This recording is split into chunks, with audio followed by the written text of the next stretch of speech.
Good morning, everybody, and welcome to the stream. Welcome, Tim. Welcome, Woo Tyler. Hello. Woot.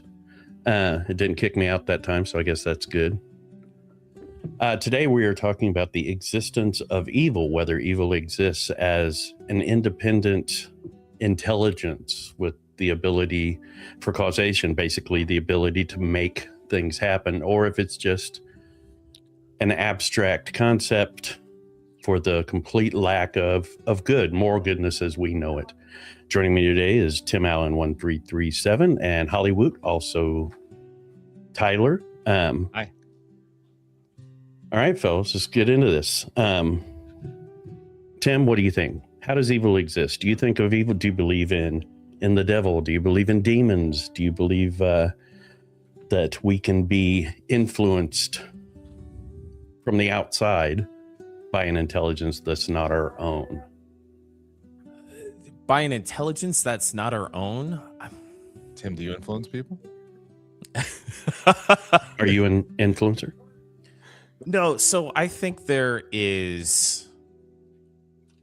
I kind of think people are who they are, right? Because you have psychopathy, right? You've got psychopaths. You've got people who are just naturally good, and you're like, wow, that's a really good person. And I think everything's kind of a bell curve. This topic really interests me because I don't find myself in general to be an incredibly religious person. I think morality is kind of baked into people's DNA. And I think there are inherently the term that you're using, evil, but I think they're just kind of void of consciousness. And then because the bell curve exists, right? The person who is that evil person, I think on the other side of that bell curve, you've got that person who's on the other side of it, who thinks about everybody first, right? They're the people pleaser. They're all that kind of thing. Right. So now, you think that that's genetic? You don't think that that's learned behavior? Do you think that that's just inherent to some people and not inherent to others? I think it's both. I think nature is probably stronger than nurture, but both play into somebody. So I have a sister, and we grew up in the same household, and she is a very different person than I am. And so her nature is very different than my nature, and our nurture was very similar. And it took us a long time to be able to kind of rectify that and figure out how to communicate together, because we're so very different people and our life experiences needed to kind of go out in the world before we could really kind of figure out a way to communicate with each other, if that makes sense. Right. Yeah, I do. That makes sense. And so I don't really ascribe a lot of religion to it, even though people can find that, right? If you've got a certain nature and you don't like that about yourself, you don't like the nature that you were born with, and your nurture didn't help you, and you crash out, whatever, you're at the end of it. And a lot of people go to whatever religion to figure out, okay, so this is where I can find some sort of consciousness or conscience or ethics or whatever the case is, whatever structure, yeah, whatever you're lacking. But in general, I think there's a huge bell curve, right? The nicest person you've ever met insists that there is a horrible person that you either have or haven't met, and yin and yang, all that kind of thing. So I know we're probably really talking more about religion here, but I think when we're talking about evil, I think you're kind of born with it a little bit. Right. I guess. Right. Yeah, that's it. And I think people automatically conflate morals, morality, and religion when they're not necessarily. Obviously, they're interconnected because most religions, I mean, that's kind of basically what they are, is a moral structure. But yeah, as far as the existence of evil, that I guess that would be the question. If it's a tendency, or if it's just a lack of that conscience, that thing that tells you, no, this is wrong. Because like you said, you have psychopathy, you have sociopaths who don't. So we have to define what evil is, right? Is Right, that the first part of this? That's I think trying that's to. where religion kind of played its place for a lot of people, is it defined what evil was. There was, a lot of people don't have all the answers, and a lot of people lack that self-awareness to kind of come up with their own opinions on. Religion kind of provides that, that guiding the sheep type of building blocks and their version of what is evil is very much the perspective of that religion, right? So the nature of our culture at any time was really based around that religion aspect that, a lot of people, weekly, daily, it was just there. And so our ideas of what evil is really comes from like those type of relationships. And, your relationship with how church was for you was probably going to dictate what you look at as good and bad. If you travel over the type of the world, all over the types of the world, what's considered bad in India, is considered. Sorry, flip this. What's considered bad here in America really isn't considered that bad in India. While vice versa, you can get away with different things in different places. It's just based off of that core building block. Okay, now, Woot, for you, what is that? Your impression? Do you believe in evil, or do you just believe in a lack of good? I think Absence of good. Yeah, I don't think there's really either. I think it's just choices with perspective on how you can do things. If you don't have the perspective to know that you're doing right or wrong, is it inherently evil? Is a child picking up a bottle and throwing it at your head evil if they don't know what they're doing is wrong? I would say no. I mean, they just haven't hit that point in their life where they can really digest it. And for some people in life, they'll never really hit that point where they can actually recognize what they're doing is right or wrong. We'll see like psychopaths, right? People who are truly just completely disconnected from the idea of what they're doing. And I think there's a history of that everywhere, but it's how we define it, right? To some people, that's just normal behavior, but it is destructive to the culture. Right. So it's not so much that it's just evil, it's just with perspective, it's the wrong choice. And then we use the term evil and kind of apply it as like a lesson that we can pass on to the next generation. It's like a very simple big bad. Right. Yeah, this is bad. This is good. Yeah, that kind of gets into objective morality. Go ahead, Tim. So I think Tyler brings up a really interesting point, which hopefully this doesn't dive too deep into politics, but one person's terrorist is another person's freedom fighter, right? Mm-hmm. Oh, believe me. Yeah. Right. So I think that's exactly what you're kind of dancing around there. Mm-hmm. And I have such a tough time figuring that out, right? If we're talking about evil and trying to even define evil, right? So I've been, and forgive me because I'm a nerd, I've been watching Deep Space Nine, Star Trek. And for those that are familiar, one of the main characters is a freedom fighter who is a terrorist, and they are fighting against this one group of people. And then those people begin to be oppressed. And then they look towards that main character to go, hey, so remember when you did all those terrible things to us? Can you help us, teach us that so we can be non-oppressed anymore? And so I've actually really been thinking about this. Yeah. So when you have been bringing this up through your Discord and stuff, I've actually really been thinking about this. I haven't been taking notes, and I'm an emotional person and communicator. You know that about me. Yes, but I do. It's really spurred those thoughts in my mind about, morality and what's evil and what's not. And, I think a lot of people, especially in our nation, we all live in America here, we get to the pearly gates, and what is, we all get judged for what and how and all that kind of stuff. And who is the arbiter of all of that? And it's really difficult, because if you're on one side of it, and then all of a sudden, man, you're on the other side, one person's freedom fighters, another person's terrorists. Right. And that is hard to wrap your head around. And trying to put religion around that too makes it even harder, especially if you've ever read the Bible. So I got to tell a story real quick. This is like, God, I was 19, right? Just got to Iraq. I was 2 years ago. Come on, son.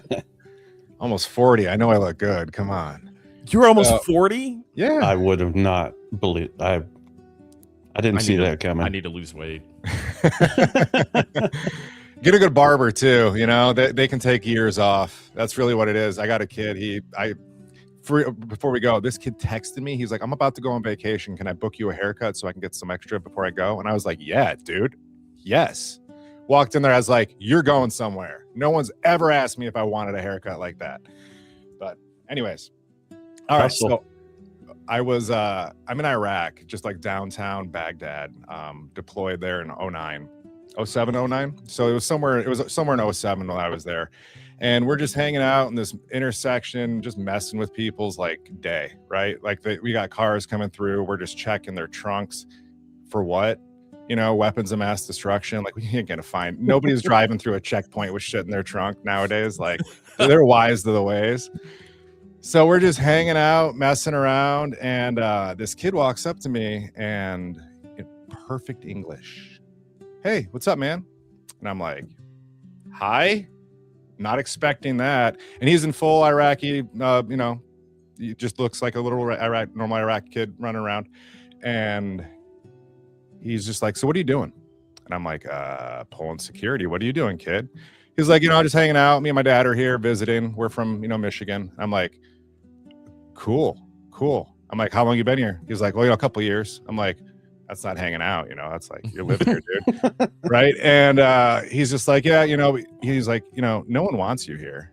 And I'm just like, oh, whoa, what'd you say? He's like, yeah, dude, no one wants you here. Like, none of these people want you here. They don't need you. And that was a moment for me. That where I was just like, like, I know we did some good things, right? Like I did some humanitarian stuff while I was there that like I'm actually proud of. But like in that moment, like the things that we were doing, it was just kind of like, man, this is a moment for me. And so that was kind of where everything in my life kind of started shifting my perspective on everything, on how I treat people, how I look at how other people are treated, and how I approach things with more curiosity versus my own judgment. Like I gotta get behind their eyes and figure out why they're looking at me like that. Because that kid blew my mind. And he was like 13 years old, you know? And I mean, I'm 19, really not that big of a difference, but for that kid to just come up to me and rock my world, like, what the hell? Yeah, you immediately, am I the asshole? Right. Yeah, you're never offered that perspective. Like, can you growing expound up. on that a little bit, on how that made you feel? And can you maybe compare that to maybe the high point of the humanitarian work that you did during your deployment there? Because that is a really interesting story. Sure. That I would love to hear a lot more about. Well, I mean, that for that day, they just kind of wrapped it up. It was at a mosque. So it was at a very much like a public event where, you know, people were gathering, and like I told you, we were just messing with their day. Everyone's coming to this place anyways, you know, all the cars are coming here, and we just took it upon ourselves to just really use that as a checkpoint. Like we're flexing our religion more or less against theirs, making it harder for them to kind of be involved with theirs. Is that how you felt? You felt it was a religious thing that you were doing against theirs because you were at the mosque? No, but like with perspective, yes. Okay. Just kind of looking back, America is Christian. Yeah, at the very least, our morality. Right. And I mean, Don't get me started on that, but yeah, okay. Yeah. And I mean, are we in a Muslim country for oil? Sure. You know, no argument. We're over there. But are we, you know, also kind of throwing around our weight of who we are, like long term, and kind of like, you know, we definitely have a lot of, I don't want to call them Bible thumpers, but like people that were vocally about who they were while we were deployed to like locals. Because there's a lot of discord where people just want to talk and get to know you. We've been invited to one of the craziest times for me. So here's a fun humanitarian moment. I got invited to a dinner while I was deployed, and I'm just like a little, you know, private from a local, with the local dinner. I'm just a little private Tyler running around. And my commander gets word, and he's just like, we're doing this. So we all get up, and, you know, he pulls me, my lieutenant, my squad leader, and then himself, and then a whole bunch of other guys to go, watch, make sure everything's safe. And he's just like, you need to take your armor off. You need to leave your gun over there, and you need to come sit and have dinner with us and just, speak when spoken to.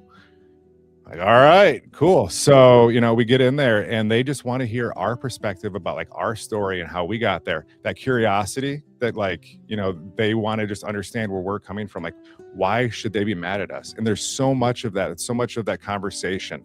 And, that just because they're hearing you doesn't mean they believe in you, but they still want to hear it. And I think there's a lot of wisdom in that too. You have to know what the other person is thinking. And, but anyways, sitting there having dinner with them was one of the best experiences I'd ever had. I ate like a king.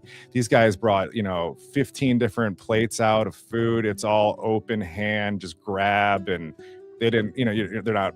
It's different. It's just it makes you feel like you're part of it, and they treat you like you're part of it when you're in there, and that isn't something that you would see here. That isn't something that we don't treat people like that. And it makes you think like, to me, that's a good, but we don't do that, right? So now if we're defining the opposite of the good would be the evil, but inherently, I don't think there's anything wrong with both. It's just how we are, how we were, how our different groups are.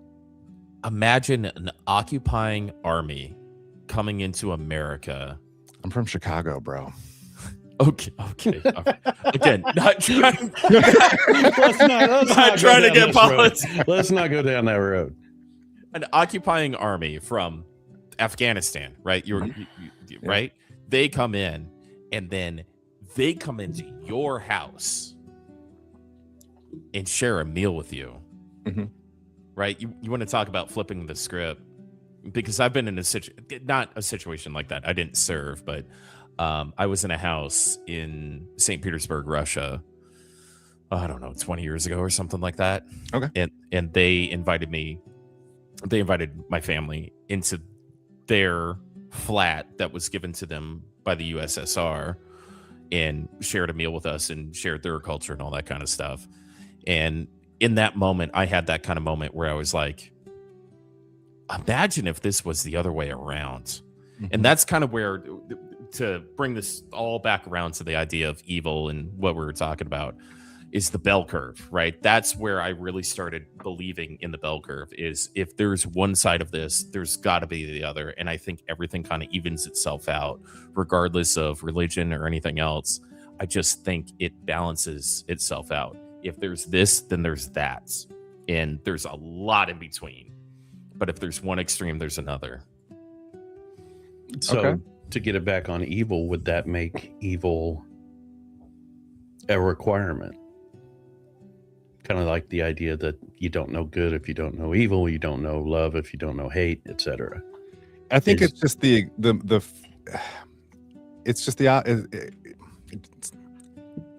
it's just what Tim said. It's just the extreme opposite of how you viewed that bell curve, right? Like, we still had to label it and like put our perspective on it.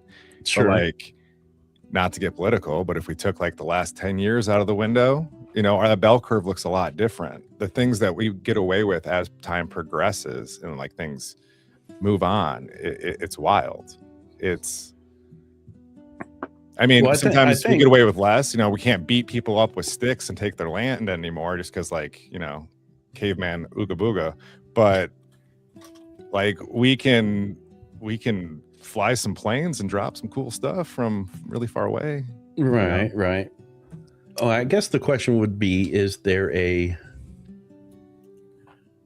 what's a good way to put this? I think that we can probably all think of things that we would say are objectively evil, mm-hmm. not objectively ambiguous. Like, for instance, you served. For me, the biggest thing is harming children in any way. And, in the Middle East, I don't know if you saw it or not, but, they'll put children at risk intentionally, put a firearm in a child's hand or strap a bomb to him, stuff like that. To me, that is objectively evil. And I do know that it turns a little gray when you're talking in times of war, acts of war. I think the waters definitely get muddied there. But not to bring up other things, to me, there are acts that have been committed by humans that I cannot imagine someone committing. To me, that is more than just, I mean, can we write that off to just a total absence of morality, a total absence of conscience? So what I want to say to kind of cap off the bell curve conversation is, and to what Tyler said, can you really have a good day if you haven't had a bad one?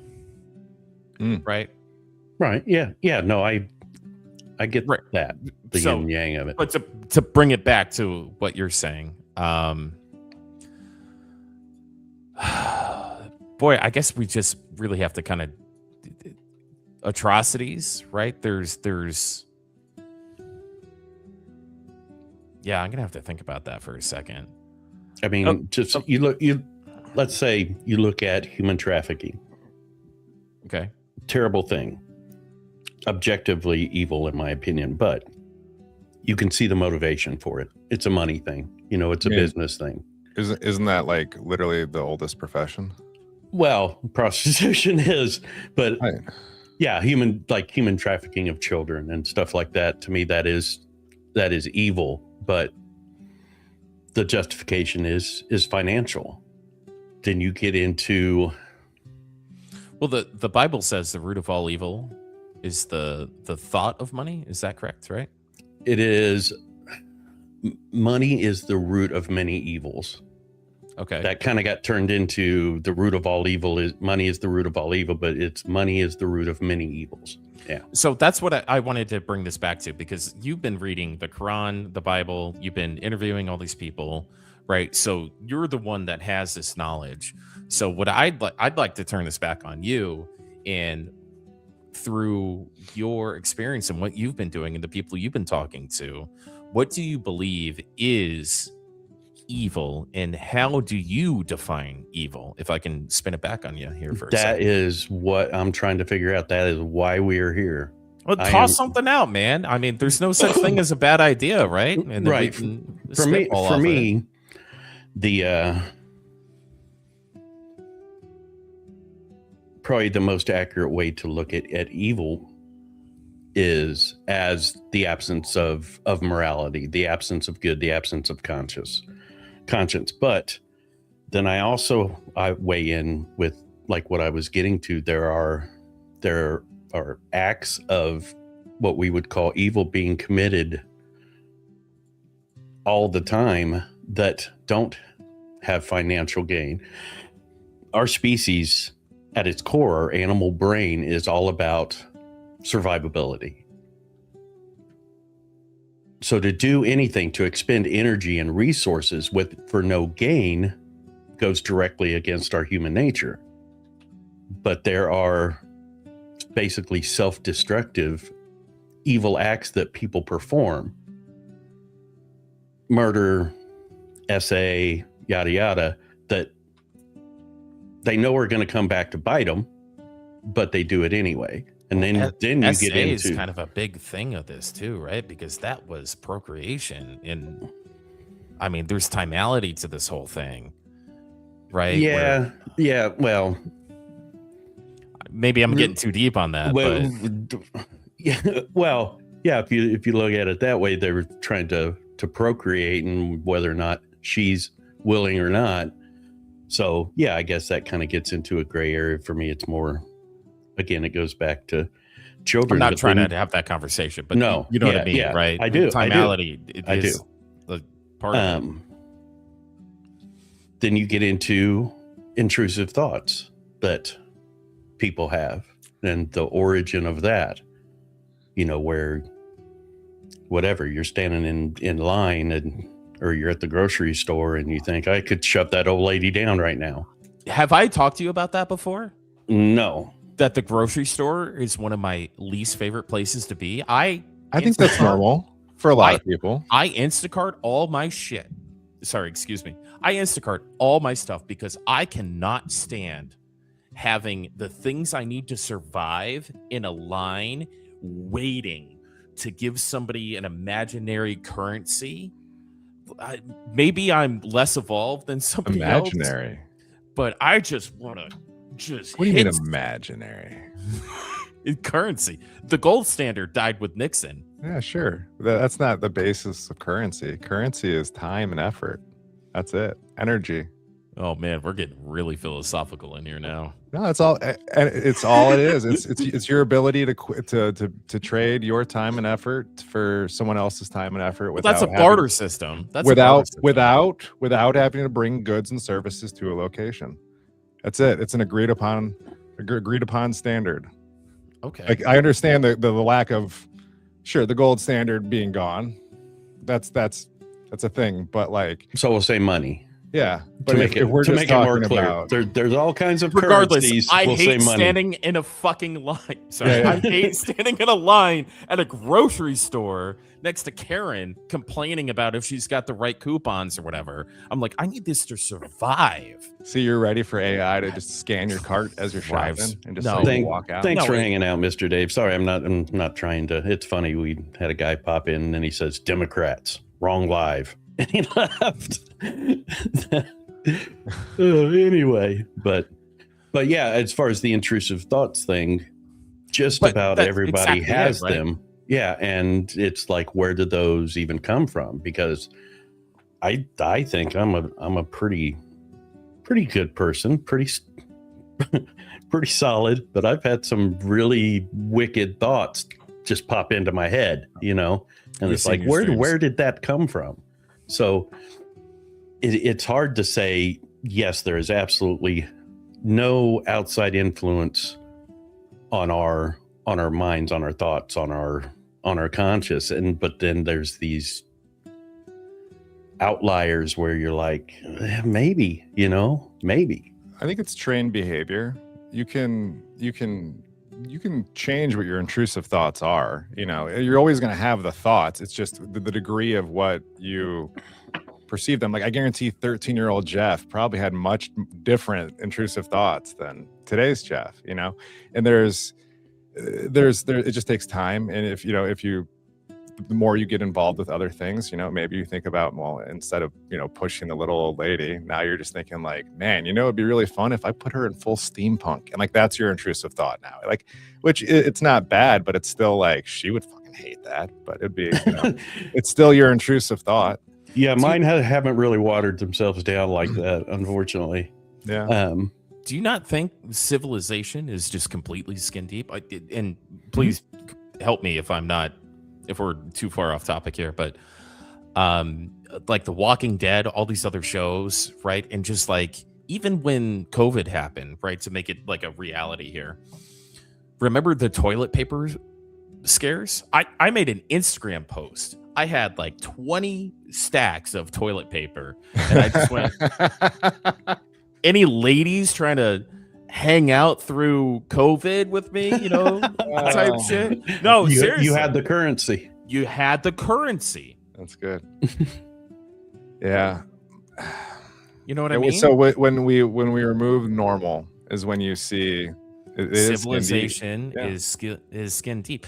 Yeah. So if we're talking about true evil, right, and intrusive thoughts, and 13-year-old Jeff or 13-year-old, my name Tim, whatever, Tyler, whoever, right, your brain's not fully developed, and so I give a little bit of, in society gives a little bit, right? There's a different jail for people who are less than 18, unless they do something egregious, whatever the case is, right? Mhm. But once your brain's fully developed, right? I don't know, man. Are we ever grown up? Is the intrusive thoughts you have separate from your person?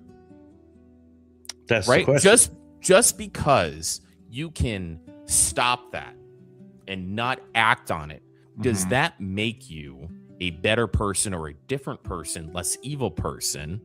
Or are we all lying to each other and just filling a societal contract to make sure that we don't get arrested, thrown in jail, all that kind of stuff? Society. Right. Well, you get Yeah, into always fear, the fear of answer. repercussions Society- for your actions. I mean, I don't think we can talk about evil and people being or acting evil without the societal contract. Because if Uh-huh. there was no repercussions, right, with the purge, right, all this content that's out there, it's out there for a reason. It's content creators, directors, movie makers, whatever, going, hey, what if I didn't give a fuck and I could do whatever I wanted? Sure. How would I act? How would society act? And how thin is society? Toilet paper, hand sanitizer became the actual fucking currency. I'm sorry, I'm going to curse less. oh, But no. it really, I curse with intention there. It really was. If you really think back on it, it was the currency, to the point where I was like, yo, Right. girls, what up? You trying to keep your hands clean, or? Right. Well, this all goes down to the existence of morality at all, the existence of objective good and objective bad. I mean, basically, if that doesn't exist, then nothing is good. Nothing is evil. Okay, so how much do you want to touch into nihilism? I mean, well, I guess it's part of the conversation. I don't want to depress anybody, but I'm pretty close. I'm pretty much a nihilist. I don't think Yeah, I anything know. matters. Yeah, okay. I know. I don't think it matters if you punch somebody in the face and walk away. I really don't. You don't see that as Again, society on that one. Like it comes to like, Society will tell you it's wrong. yeah, but they might tell you it's wrong, but they won't enforce anything on it. It's all about timing on it, you know, like. So who's the arbiter of what is good and evil, right? I think that's the real, true conversation we're trying to have here, right, Jeff? well, if we're keeping it right here on Earth, I guess we are. But see, I can't really go down the road of no objective morality just Let me do because. this. Go ahead. What keeps you? You are a good person. I know you pretty well, right? Yeah. So- I'm who I am, but I don't have multiple characters. So, all right. Well, you don't have to call me out that deep, but so what keeps you as a objectively, and I don't think anybody that knows you, and maybe you could disagree with yourself on this, but what keeps you as an objectively good person? Because I don't know anybody that would say that you're not. What keeps me what? What keeps me being a good person? Yeah. What stops you from punching the homeless guy, or whatever? Sometimes not a whole lot, but Yeah, so I mean, I don't know. I would say at my core, I have a set of it's selfishness. morals or rules that are not necessarily my own, and then of course I have my own moral structure, my own character. But I don't know if it is genetic. I don't know if it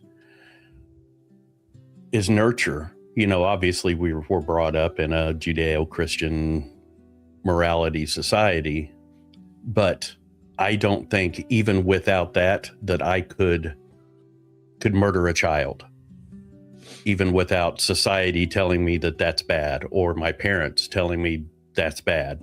Actually, I don't think my parents ever said, don't murder children, but I don't think that I could be that cruel.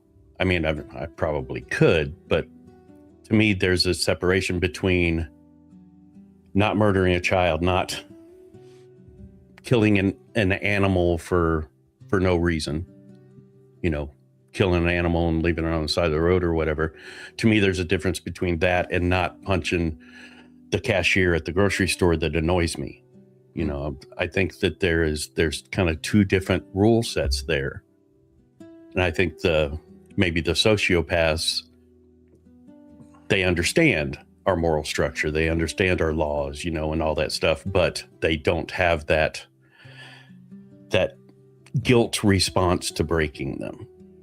So I think a lot of it is just conscious and, like Woot said, selfish just in the sense of knowing that if you do this, you're going to feel terrible about it. You're going to punish yourself if you do this. So maybe selfishness does kind of factor into it. I don't know if that answered your question. That's an interesting question to ask. That's something I would have to sit with and kind of meditate on. Yeah. I do think it's okay to be like selfish and help people. You know, I get enjoyment from it. I based my entire life around service. Like every career I've ever had has been service to other people. And I think that it's addictive. It truly is. And so there is a gain from it. Yeah. I don't want to interrupt you, but I watched a podcast with Joe Rogan and Matthew McConaughey.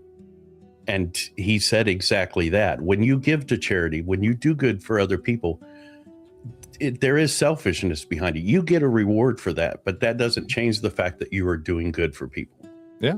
It's my hard work. Like in that scenario, it would be my hard work that I'm willing to share with other people through a imaginary currency, or however it be, whatever resource I could provide, toilet paper during COVID. You know, there's value in that. And, you know, if you can, you should, but not everyone, you shouldn't be, you know, you shouldn't judge people if they do or don't based on if they can or can't. It's to everybody, it comes on a different level. There's comfort there, you know. It's if you can, you should. Can you expound on that?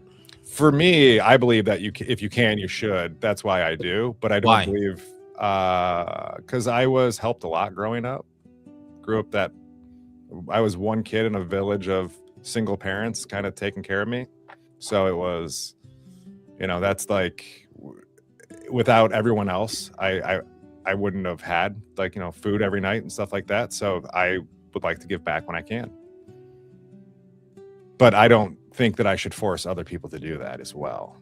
I think it's completely up to the individual. Is that like a moral judgment thing, or just you understand that it's your personal belief that if you can, you should. Mm-hmm. So, but when you see other people who could and don't, yeah, do you have that moral judgment, or is it just no, they're doing not at all? Because maybe I'm hamstringing myself by doing it now the way I am, and maybe greater good comes from, or as good, you know, better events come from what they're doing later. You know, it's a perspective in time. You know, we can't really guess what's going to happen in the future if they needed that for themselves in the future.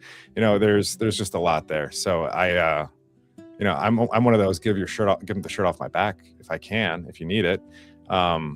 But it's hurt me previously. You know, it's one of those things. You gotta learn from it as well. Yeah, I get it. Yeah. I don't feel that way at all.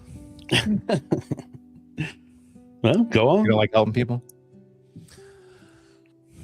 Aren't you in sales? You help people every day. Yeah, no.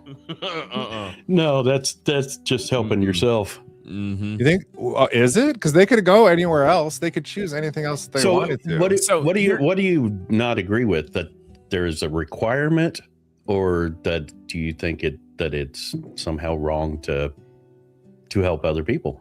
So I'm at a gas station, right? Mm-hmm. And somebody walks up to me. The first thing I do is look behind me because I think somebody's trying to rob me. Right? So I just go, all right, I'm getting put together. I got to make sure I'm safe. Uh-huh. Right? And then this person goes, they have some sob story. I came from Las Vegas, right? I'm in Florida, right? I came from Las Vegas. I need $5 for gas, this or that. I'm like, buddy, do you just want a beer? And then they keep lying to me, whatever the case is. I go, you know, I don't give a shit. Okay. Right? And there's different versions of that all the way through. Yeah. I can't figure out. I do find situations where I do want to give and help. But like 80% of the time, I just don't give a shit. I think that's normal. Because Absolutely. I think tribalism is built within our DNA. Absolutely. Yes. Right. So I care about my people, my clan, my family, my friends, all this Mhm. kind of stuff, and some stranger that comes up and is like, "Hey, I've got some bullshit story." I'm like, "Great, so do Yeah. I." Well, You know, you want to that's buy a just Cadillac? You yeah. know, That's So just determining who your tribe is for exactly, and I yourself. believe that I would consider my tribe to be much larger than the average Joe's, 100%. Like, I don't really care where you're from. If you can walk and talk and I can help you, I'm going to, because, like, to me, we're all sucking. We're all in this together. None of us have enough of what we're looking for, whether it be, financial support, fucking emotional support. Nobody has it all. Everybody wants something more for themselves. And so everyone's got that struggle. So for me, like, if I can help out another person going through that struggle, whether I can relate to it or not, that dude at that gas station, bro, we've both been there. Like, we've wanted to be that guy who could actually ask for, but like, there's a level of annoyance to the commonality, the commonality of what that pestering can feel like, and sometimes you just smile and just deal with it, because like I think those are the ones that you recognize and you see, but you can always look for the bigger ones too. That's not the one that would speak to me either. I'm telling you right now, the guy at the gas station isn't going to get my full. it's probably gonna stab you. Well, for me, kind of like Tim said, if the guy at the gas station comes up and says, "Hey, man, can I get $5? I really need a beer, or I really need a drink, or whatever," he's more likely to get $5 from me than the guy that comes up and gives me, the sob story that I know is a story that I know is fake. Okay. So I will tell you, like, this has happened recently, like within the last year, and I live out in the corn, so like this is rare that it would even happen, but people would come up to me, and before I even get the sob story out, I'm already handing them the money. And I think that's the difference on how I would approach this scenario. Really? I don't need to hear the story. If you've got the ask, I'm going to give it to you if I have the means. Right. I do the same thing with the people Why? that stand at intersections. I ask people for things all the time. Like what? Everything.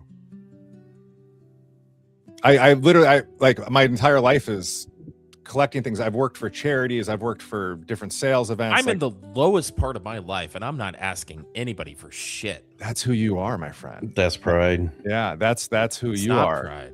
I'm It not is pride, asking- because I've actually had to work really hard the past few years to get past that, because I hit a point where if I wouldn't have asked for help, I wouldn't be here. So I think that there is a point, and there has been times through my life where I needed help and I received help, and I felt so guilty and less of a man by needing the help, by accepting the help. But it's the help that you're defining is that you had a problem asking for. There was other help that you were getting that you're just not acknowledging. Like, you had support of your friends that were just there to bullshit with you, to struggle with you.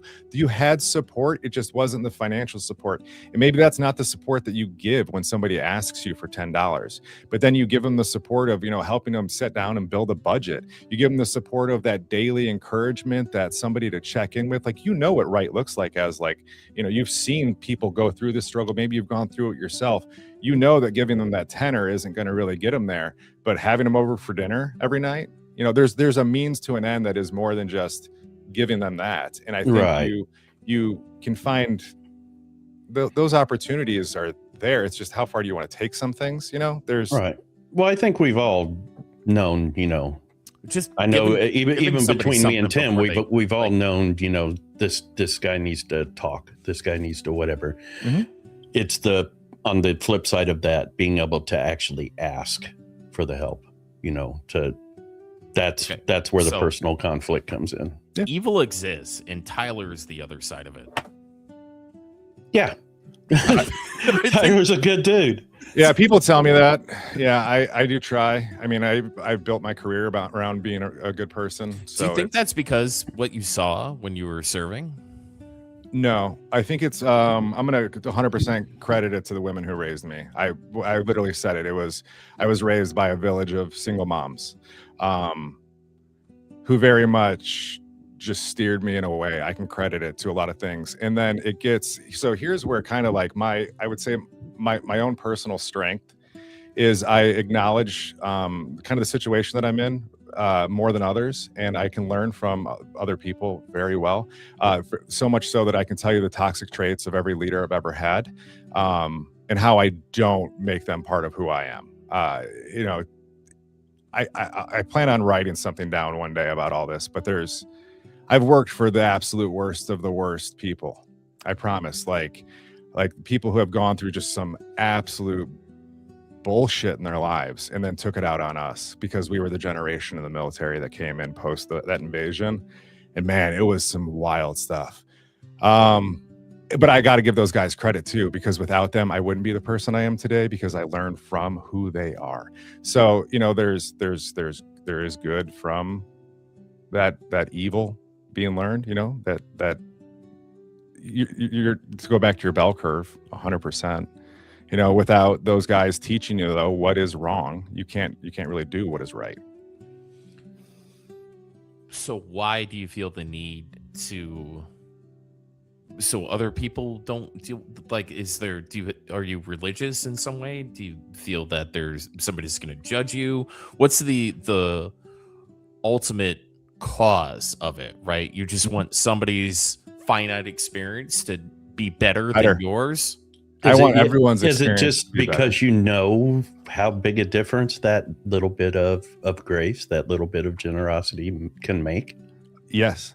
I think there's you know, if you can sit there, go to a food bank, don't work it, just observe it. Observe how people are different when they come in versus when they leave. And even if they just got the meal or if they got the conversation, you know, they got something out of that they needed, they leave a happier person overall. You're going to see people just like in that. I see that. And that's where the selfishness comes back in. I like it. I like feeling like that. I like helping other people get to that point where they feel comfortable. And I don't know. I always think that I gave a speech once about conflict and how I feel like conflict exists because it's an opportunity to help other people. And if you can get through conflict, it just means that you can help other people and you can do it efficiently. And maybe you're not the right person to help them in that moment, but you can acknowledge that there's a problem and you can push them towards a solution. And that is sometimes really what people need. Maybe it's that first hot meal. Maybe it's learning to cook that first hot meal. You know, there's something, and you can see people grow. And that's where I feel good about it, when I watch other people get better at what they do. I get that 1000%.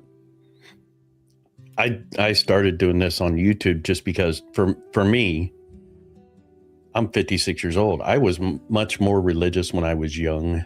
I had, you know, went to a couple church services and stuff like that. And then as I got older, I got a little more cynical, a little more skeptical. And I just sort of just let that sit, you know, and then I reached the point where, and I had enough experiences with people who hadn't really nailed down their beliefs, hadn't grown that strong root system in their beliefs, you know what I mean? And I was able to steer them the wrong way, which I felt terrible about afterwards. But I think I've also met people who had that root system and had that, you know, unshakable faith, you know, when the storm comes. And that was something that I decided that I wanted for myself. And so I had to sit down and figure out, okay, what is it that I believe? Mm-hmm. What is it that I believe? Not what I can prove beyond, you know, any question, but what is it that I believe that for myself is true beyond question? And the way I'm doing that is by really digging into it. And since I know how crushing that can be when your foundation gets shaken, which is really interesting, what we talked about before the stream started, that I think people should prepare themselves for that and really dig into their own religions, which is why I started sharing what I'm sharing. I'm sharing everything with no bias, just the information, you know, but it's mostly to just encourage people to ask the questions of themselves and of their religion or whatever their beliefs are, just so they don't get that knockout sucker punch when they're not expecting it, you know, and get rocked to their core. I can't find good versus evil and really much morality, in my opinion, through the scripts that I've read, which has basically been the Bible. And I did a really bad read through of the Quran, but I'm gonna Yeah. go through it through your content, quite frankly, and I'm excited that you've been doing it. But I find more good in what Tyler has said, right? Because he just comes upon this by himself in his own life experience and what feels good to him and what feels bad to him, right? He's a good person, right? Reading a book, shut up. Reading, if anybody watches this on YouTube, they're going to be like, wow, that Tim Allen guy's an asshole, but that's okay. I'm going through my own life experience. You can respect it. Everyone's got a journey. Yeah. I mean, I've read the Bible cover to cover 3 times and then 2 more times skipping like Ruth and Deuteronomy and Numbers and right. I just don't like Ruth. Poor Ruth. What's up, Butters? I just don't like it.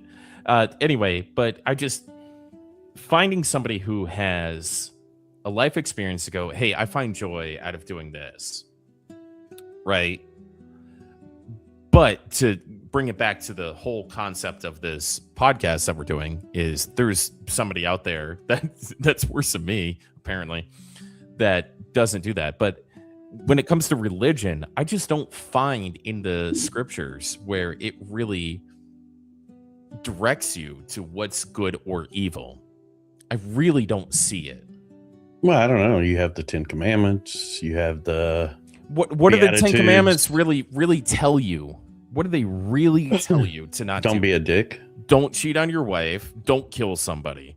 Everything else is don't lie. A lot of it is just about a lot of the 10. There's like 6 commandments that aren't just love God, basically. Right, exactly. But I mean, I would say I think it's 6 that are. I would say it does. It tells you to love thy neighbor as thyself. Or that's a good one for sure. There's that in the Beatitudes. I would say if you just want to read how to be a good person, read Matthew. Read the Sermon on the Mount, the Beatitudes. That tells you how to be. I mean, that's like Jesus's. I don't know if you watched my video. Jesus was the goat. I think regardless, take all divinity out of it, all mysticism, whatever. Dude had it right. Dude lived the life. Dude was the example. So I think there's wisdom in there. I think there's wisdom in other books. It's just sifting through it. My problem is I can't read the Bible and take every word as being divinely inspired. I don't believe that that's truth. Are we taking that turn? Are we taking that turn? Are we talking about that? I do think that there's divine inspiration in there, but it did pass through vehicles. It passed through men. And dude, when you read the Quran, or if you read the Quran, and I'm not going to disparage anything right here, it's kind of crazy. And there are parts of it that are just like directly, supposedly this divine message from God that has a whole lot of association with exactly what was going on with the people at that particular time. And it's uncanny how this commandment from God, I mean, in one, it specifically mentions this guy's name that left Muhammad, and took some of the supplies of the group. So God gave him a message mentioning this guy by name and how he was going to burn in hell. It's interesting. But so, yeah, I think you have to consider the source, but that doesn't mean that there's not divine inspiration there. That doesn't mean that there's no guidance. I just don't believe that every word is from God. So what you're kind of putting out there, though, is just that there's stories, right? The Bible's a collection of stories, and I guess directives. Absolutely, yeah. It's not a scientific text. It's not a history book. There's bits and pieces, and so tons of it are just parables, right? Raised, I'm not anymore. No, I lost my faith in a very specific day, in a very specific way, and Yeah, I did too. I looking back at it, I love humanity's embracement of faith and the structure that it provides. I am a huge fan. This is like one of the hottest takes that people raise an eyebrow to, but I'm a huge fan of the Church of Latter-day Saints. I think that Whoa. yeah, in terms of like new age religion, because there's like very few that are, you know, at that youth of and scale. The structure that it provides is bar none. Like it's great. The amount of community, full service that I mean, there's some weirdness to it, and with any new religion, you're going to be ironing out some stuff, especially if you're like really into the stories of it. It all sounds wonky, but like all the stories are kind of wonky when you like sit there and you kind of think about it. You know, that's why we've got some of like the anti-religions that kind of poke fun at it, you know. Yeah, but Joseph's okay. All right. So let's not get No, hold on. Wait, I'm not talking are about we talking about the stories. structure of the church and The how they structures, organize the so youth like and community, stuff like that? right? Just Okay. community. But the community, the rules that they build into their community, they took the bet. It was like they took a lot of weird stories and then took the best of like Magic underwear. Christianity, religion that like had to offer, and then kind of put it with like an engineering bit of a tism inside. And you know what came out was a little bit of weirdness, you know, to today's standards, but also a lot of greatness. A lot of very driven from humanity type of people that you're seeing doing a lot of good across the board. I mean, there's no doubt that you see them in public figures, especially in religion and like larger, you know, Fortune 5 companies. It's very much present, and even in like. So let me agree with you. Yeah. One of my friends, Moreland TV, and I'm gonna try not to dox too much of our conversations, but he's been one of my best friends, and he's been a great friend. And he recently started going to church, and I went. He like put out a video about nihilism. He has a whole like channel about religion and basically speaking against it. And he went, "Hey man, so I know you're like not doing well, like maybe go to church."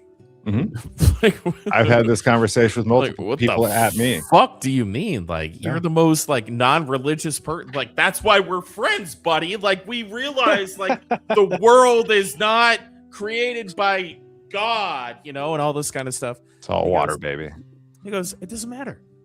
There's people there are great, and they're there for the same reason. And I came there honestly, and people came up to me and they went, "Hey, why are you here?" They go, and he goes, I'm just looking to make a connection.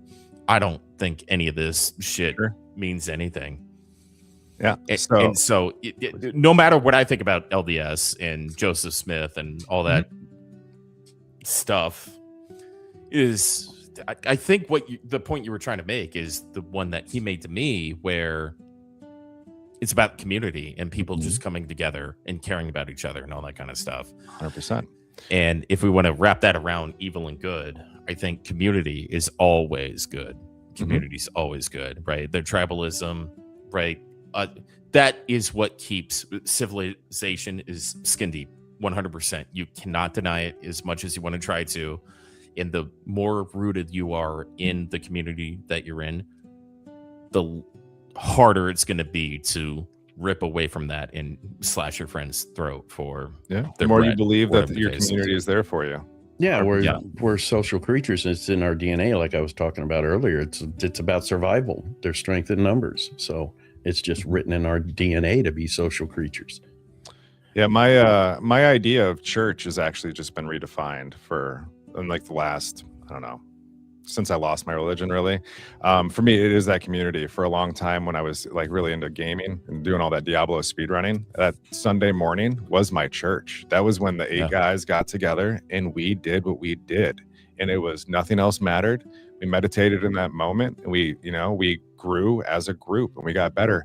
And I'll tell you all day, that was church to me. And when I miss church, oh God, I feel it. And I understand why people go every Sunday, even if they're, out pounding beer Saturday night till 2 a.m, they still put the suit on and go in there to kind of say what's up, see their people, get their battery recharged. Maybe it's not always the people you want to see, but it's the people that are there for you week after week. And that's what we all just strive for. And then, you say, community, I'd say society is, skin deep. It really is just your tribes that you bring together. And it's just multiple tribes agreeing not to beat the shit out of one another for each other's resources. And, the larger we can make that tribe, the bigger we can make it, the more people we can bring into it that actually feel taken care of. To kind of get into it, if you wanted to read a little bit, the theory of abundance, kind of a newer thing that's coming out in the economic worlds. It's based off a guy, and I feel like a clown for not knowing his name right now. Just wrote it, and it's just, without abundance, people are always going to strive for more. If we can get to the point where we can give everybody everything they need, maybe conflict no longer exists, maybe evil no longer exists, good no longer exists. We just exist. Well, will to live might no longer exist if everybody has everything that they need. Mm-hmm. Well, most people have what they need. It's the want that's the problem, right? Like a millionaire, once they become everybody the bar changes year to year, 100%. Right? They just keep going. They keep going. Yeah. Is the people who hate American economy and want to talk about how busted American economy is, just haven't realized that, and they don't swallow the pill, that the fact that they can go to the grocery store and get 17 different versions of Pop-Tarts is a pretty fucking cool thing that you couldn't get 100 fucking years ago. And you probably...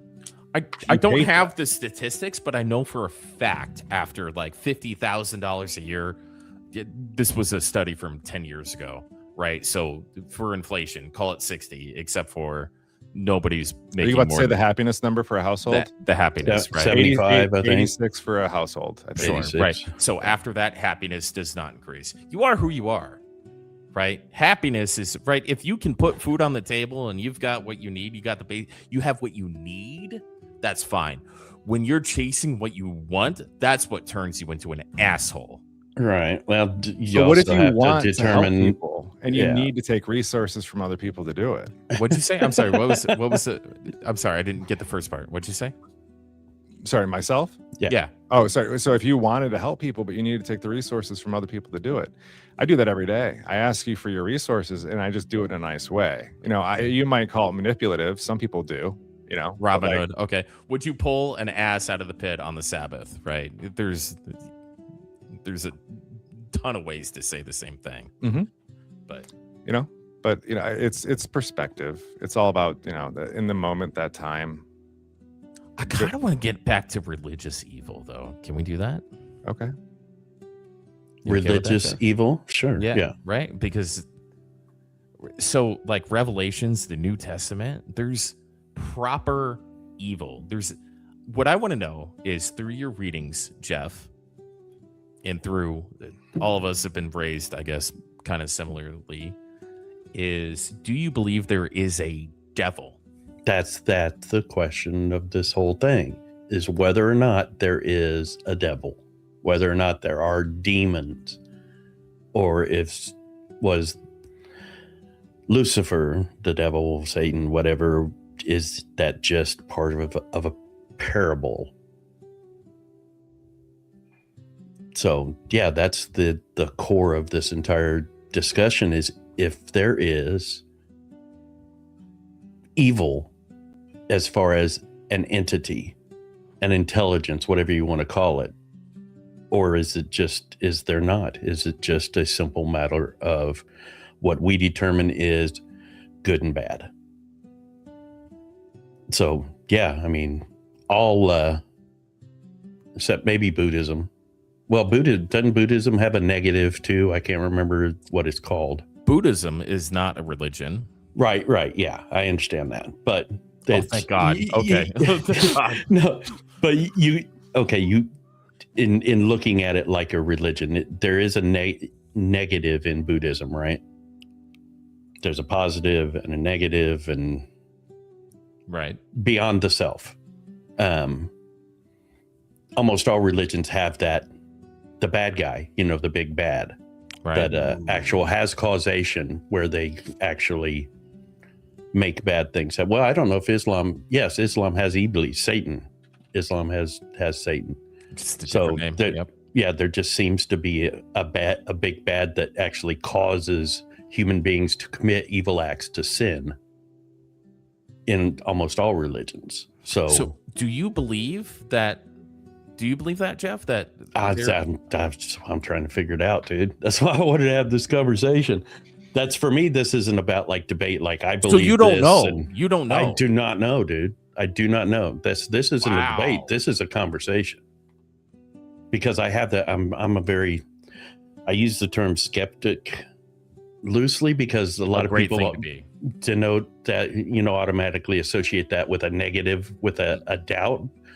I'm very agnostic. I know that I don't know shit, Yep. So I have Wisdom a of ton age. of questions. Yeah, dude, it Yeah. really is. It really is. Yeah, Once the you older once my you kid figure gets, the out more that I you don't realize know it shit. too. Yeah. Yeah. Just like looking You're at a him lot like, happier. you don't know what you're talking about. I don't know what I'm fucking talking about when I tell you shit. So clearly no one knows what they're talking about. Right. Yeah, I don't know. I'm trying to answer that question. Right. So if you have a question about evil, are you sure are you confident there's a God or a positive presence? Yes. So why would you not assume that there's the opposite? Well, that's the question. Does there have to be an opposite? That's the problem of evil in Christianity. If God is all-knowing, all-powerful, omnibenevolent, loves everybody, and omniscient, knows everything that's going to happen, why does evil exist? I don't want to feel like I set you up, but I kind of did set you up. No, come on. Can you ever feel like you had a good day if you didn't have a bad day? Why would you be confident there is a good force that you can't touch, talk to, feel, etc., and be unsure if the opposite exists, when our entire existence is a bell curve? There is good, there's evil, there's bad, there's left, there is right. Everything is yin and yang. Everything. Right. So is God actually the yin and yang symbol? Is God actually neutral? Is there a reason why there is good, and is there a reason why there is evil? Well, God is a bell curve. God is a bell curve. Nope. No.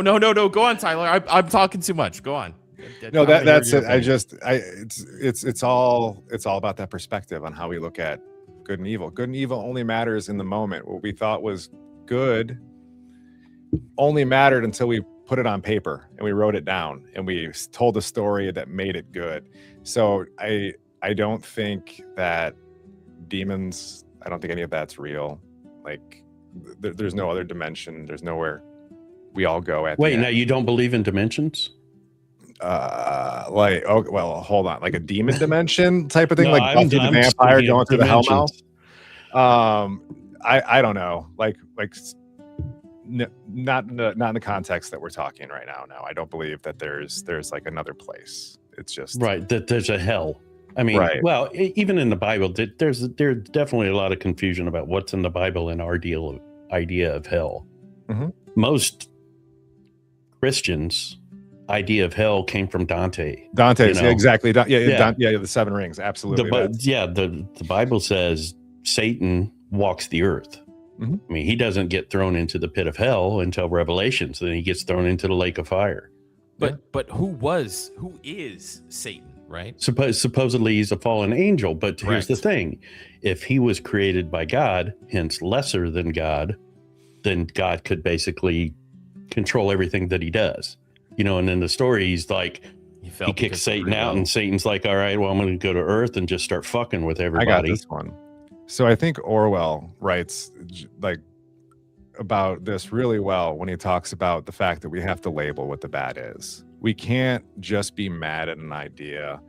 We can for a moment, but you still have to have something at the front of that idea, or else it doesn't go anywhere. And without being able to, that's just we as humans have to have something that we look at as good or bad. We could just as a guiding light, or else we feel lost.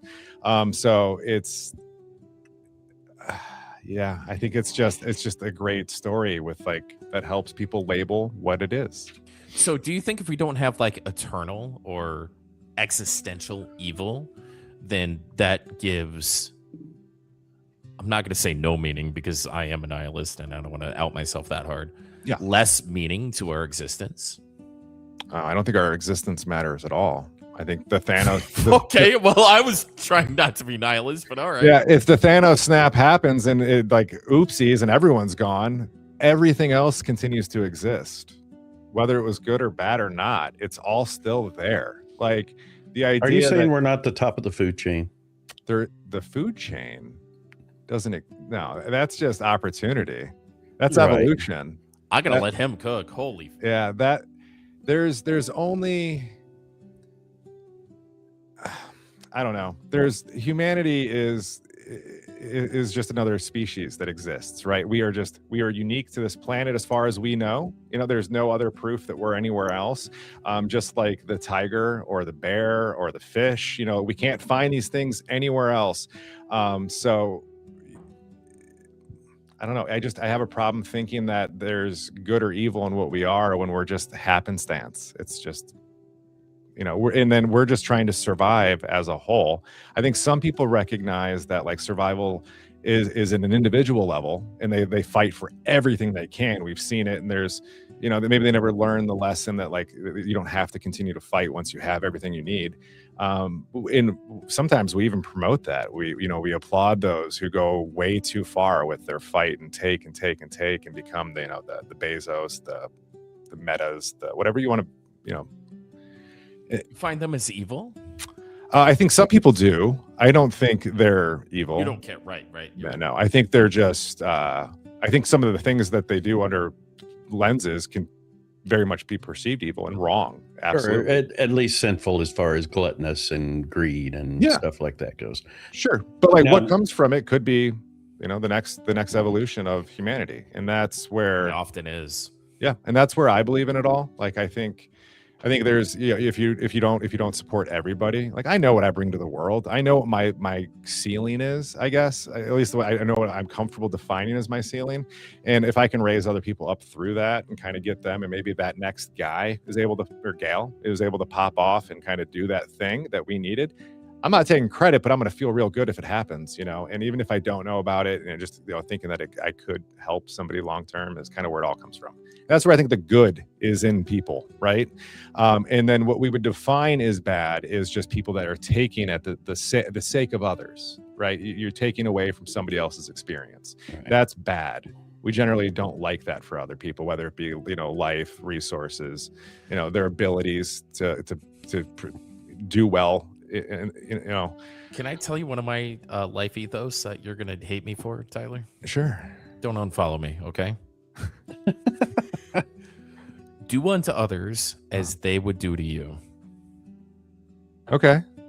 You've been jaded a few times in your life. I think we've all been hurt. But that's not like always a bad thing. Hold on. I'm going to say this. I'm not going to say there's not a scenario where I don't end up just like you. It's just where I'm at right now. I'm able to be who I am, but take away what I have, my safety nets, I'm more like you. That's not.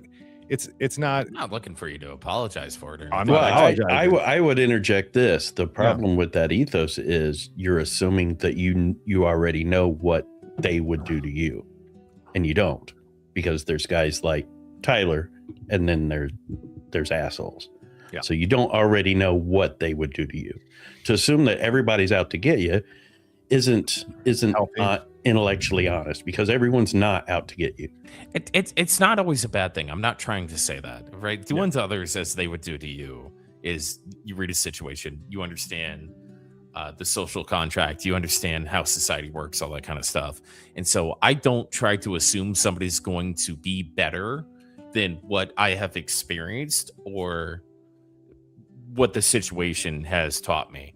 And often I realize that I am too kind in a situation, and then kindness is a weakness to be taken advantage of. And I know that sounds super jaded. I know. It's okay though. No, it's okay. Yeah, if you've been burnt, that's just your life experience. Yeah, and So- sometimes Do you guys really have like a massively different life experience where just like people are just come up and they're like, hey, like they're No. not trying to take your wallet, you know? I Not don't at mean all. this in like a bad way at all. At all. I think I just have one Okay. more. I think I've had more time in a good place to kind of self-reflect on it. I don't think you're wrong in the way that you approach it. You know, thinking that people are going to take more from you than they can. I've taken the time to kind of build up. I don't want to call it a wall, but like I've built up people's ability to reach in through me and how much they can take. I'm willing to give as much as I can. Like I'll give you the shirt off my back, but I'm not going to let you take something that's going to hurt my family. Do you understand? Like I know what I'm willing to give, and I'm willing to give. And I think what I'm willing to give, I think even what you are willing to give is more than you think. But you don't want to give anything because you're afraid that someone's going to take too much. Yeah, don't crack open the door because it might get kicked open. Oh yeah, you give them. But yeah, a you cookie, definitely, for if you're sure. going to be generous, you need to be mindful. And I have, dude, I couldn't so much past experience with one-way friendships and things like that. But for me, I think more of it came from as I've gotten older. When I was in my 20s, I was very self-righteous, very self-righteous, very little humility. But what I learned as I've grown is that I'm just as screwed up as anybody else is, and everybody else is as capable of being good or bad as I am. So it did allow me a lot of grace for other people. But of course, I still, you know, I'm mindful, and I'm learning to be more and more mindful as I go on. Let me ask you guys this, just to kind of help with how I understand you guys. Do you guys believe in anything beyond us? Anything? What do you mean? I mean, do you believe in creation? Do you believe that we just full on naturalism, that something came from nothing and here we are? Or do you believe in creation? Do you believe in anything outside of our time and space? Be it, don't think religiously, think just in general. I'm gonna listen, but I need a 2-second break here while Okay. I listen. Okay, so I don't want to hear you pee, so You're not gonna hear me do Okay. anything. My All right. microphone's right here. My bathroom's over there. Not to answer Tomanos, this- thanks for the follow. Kev the Cletus, thanks for the follow. Not to answer this in like a philosophical way, but I do believe in curiosity.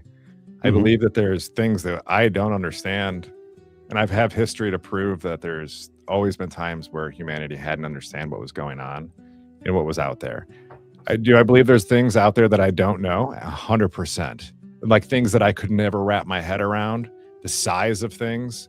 Yeah, you got to believe there's things out there that we don't know about, whether it be another dimension, another species, a mirror, whatever it be.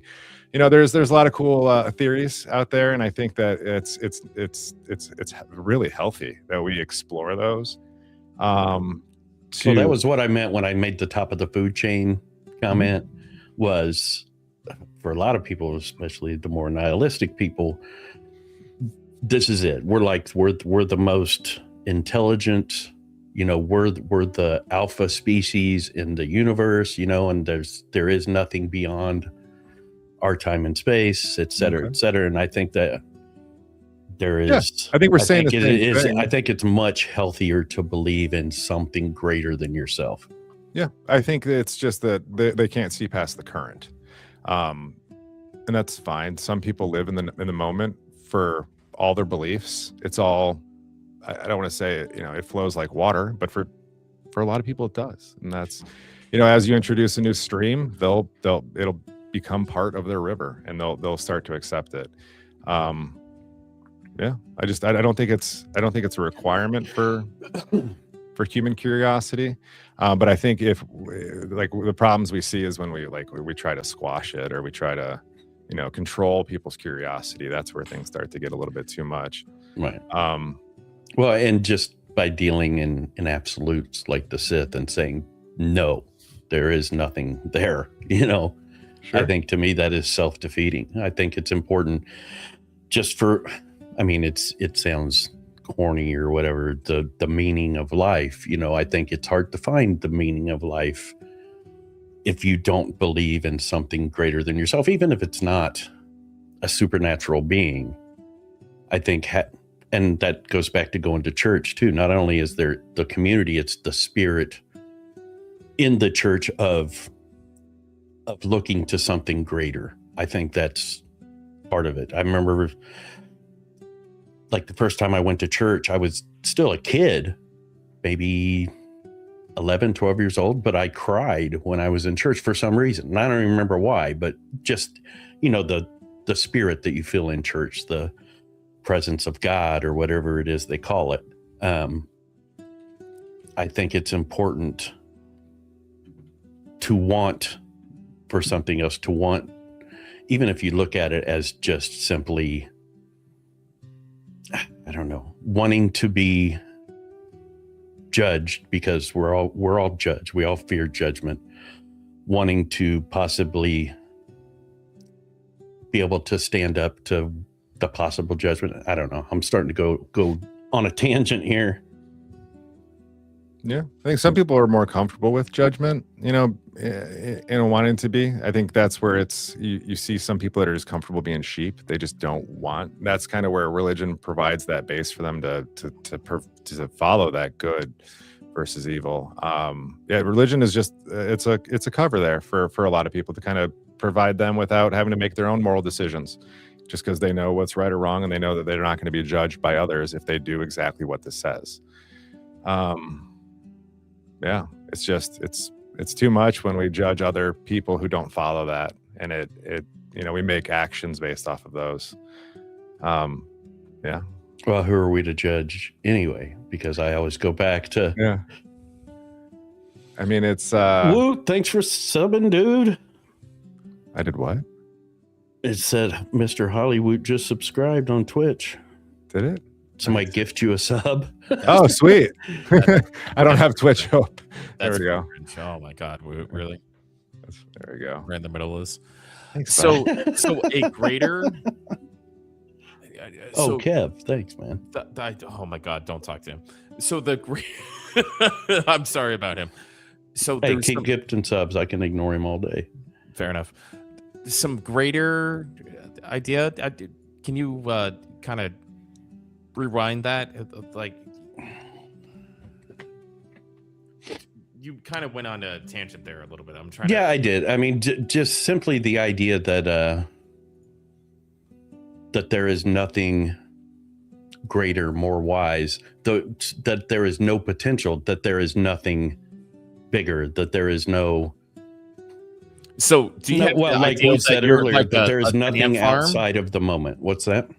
Ant farm, right? The ant farm mentality, where there's like a child, like, you give your kid, daughter, son, an ant farm, right? And they become God to the ants. Yeah, we're all ants in the ant farm. Is that kind of the mentality? That's kind of the way. Yeah, I mean, I would say that's similar. Yes. So I don't disagree that there's a possibility that we are a kid's ant farm in some sort of science experiment. But when you really look at how expansive the universe is and how many different galaxies and all this kind of stuff, I think it is nothing short of arrogant that we think we've got the religion, we're the people, we're everything, right? At some point, the Earth was the entire world, right? The entire universe, Do you know what the most arrogant line in the Bible is? Go on. And God created man in his own image and in his likeness. That is I'm sorry, that's the most arrogant line in the Bible. But the problem is we have to explain and describe things in a manner that we can understand. No, we don't. Well, we do. Everything that you do, you think in words. So in order to just wrap your head around anything, it has to be in terms that you can understand. And it's as simple as, if there is something greater, admitting that maybe we just can't understand it. And I think that's where a lot of the problems with 2,000 religions. years I've done a ago, whole lot of that's the arguing best with way. atheists lately, and for a lot of them, admitting that they don't know everything is like impossible. I mean, you look at the greatest minds Really? of all time. Yeah, for some of them, it really is. Dude, I ran into these. It was like the cast of The Big Bang Theory without Penny, basically. But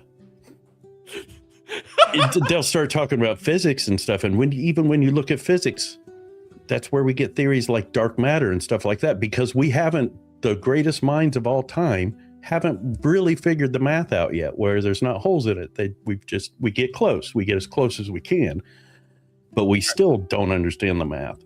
Let me But as be far- as succinct as I possibly can. Okay. Is there a greater power? Jesus, there's got to be, right? There's got to be. Is it something we've named, has been written about, or we have any conception of? Absolutely not. It is so arrogant for us to think that we have any conception of what is outside of our little worlds. And our little world is just what we can perceive.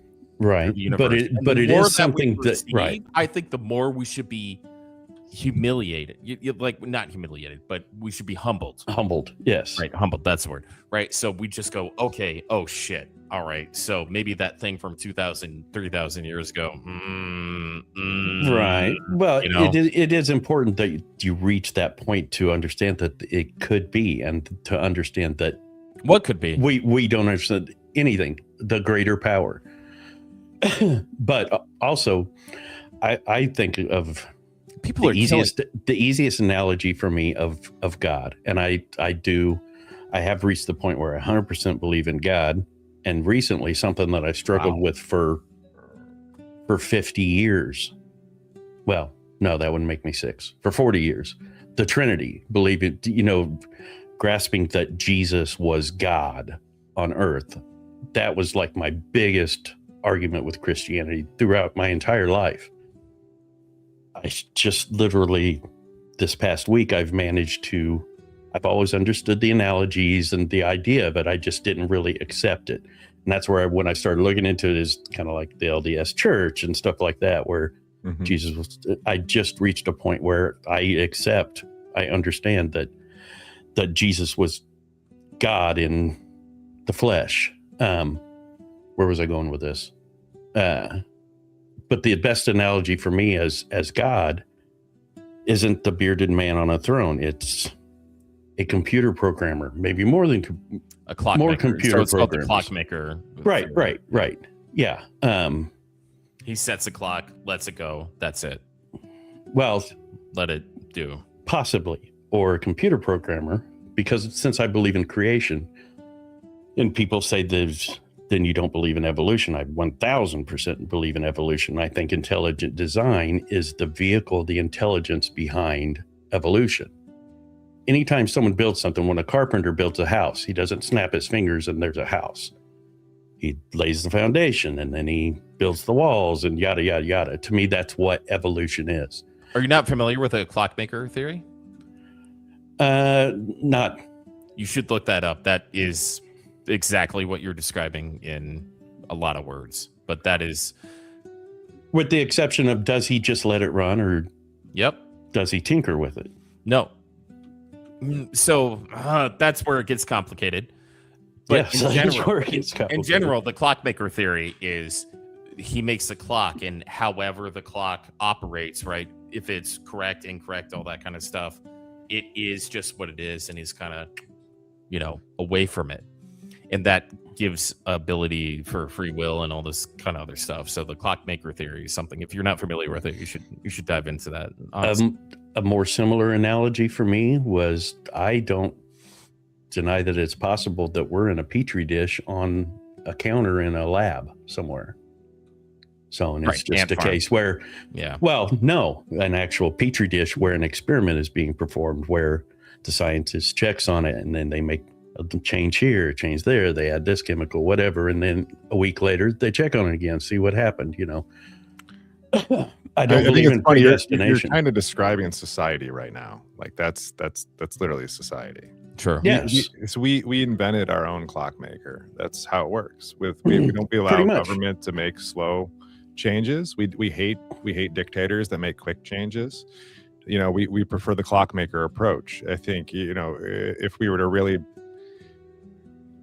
put my thumb on something, I would just say that to most people, God is structure, because without structure, they feel lost. So, Well, 100%. You go back to, Greek and Roman mythology. It's all about explaining why things happen.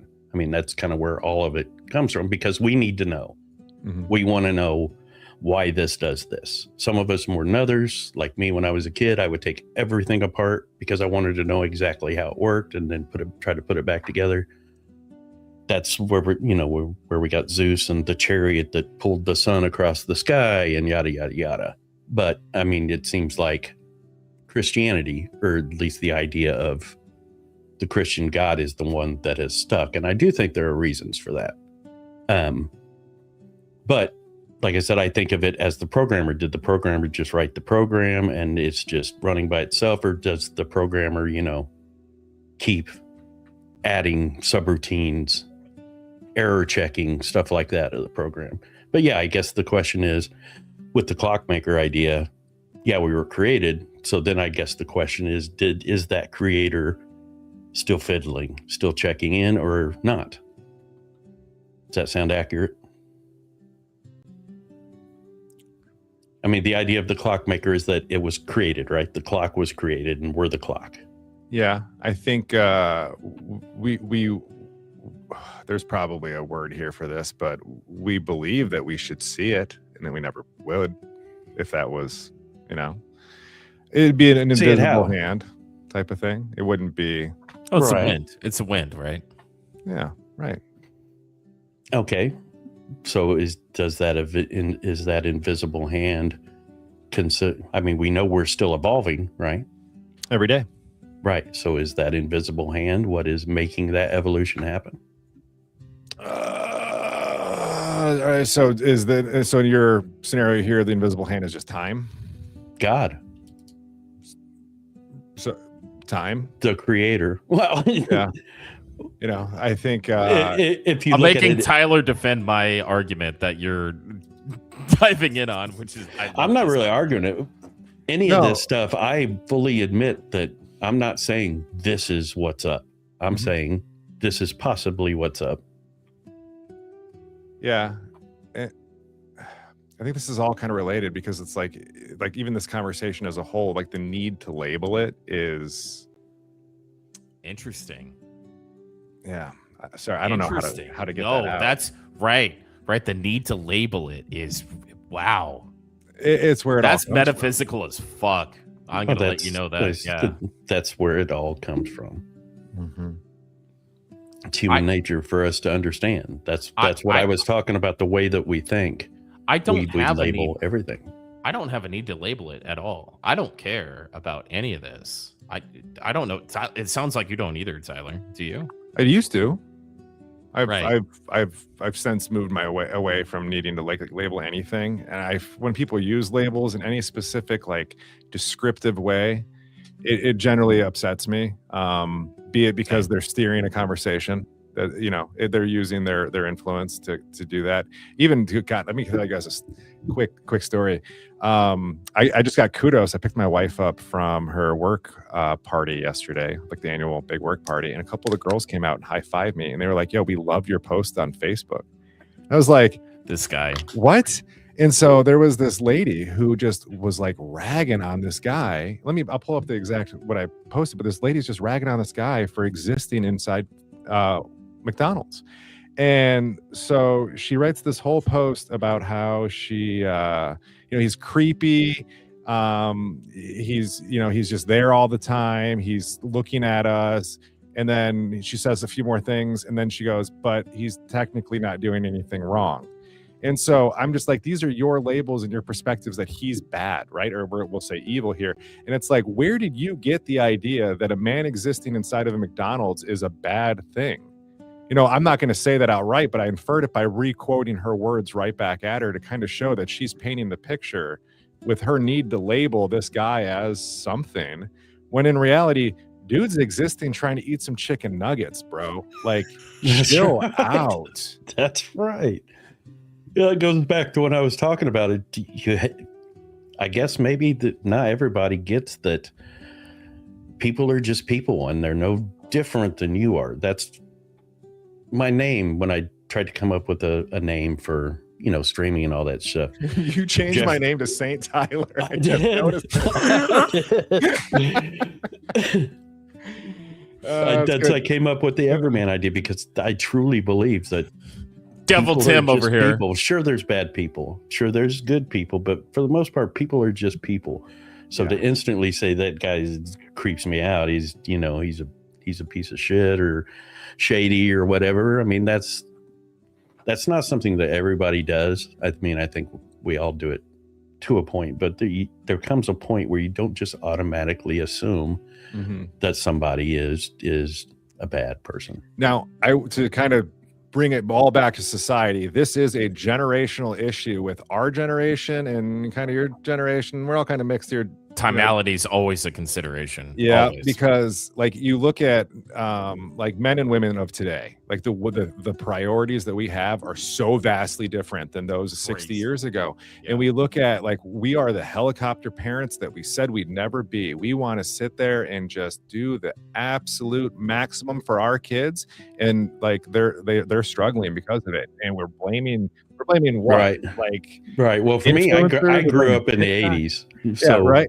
from my entire teens to 20 was in the 80s.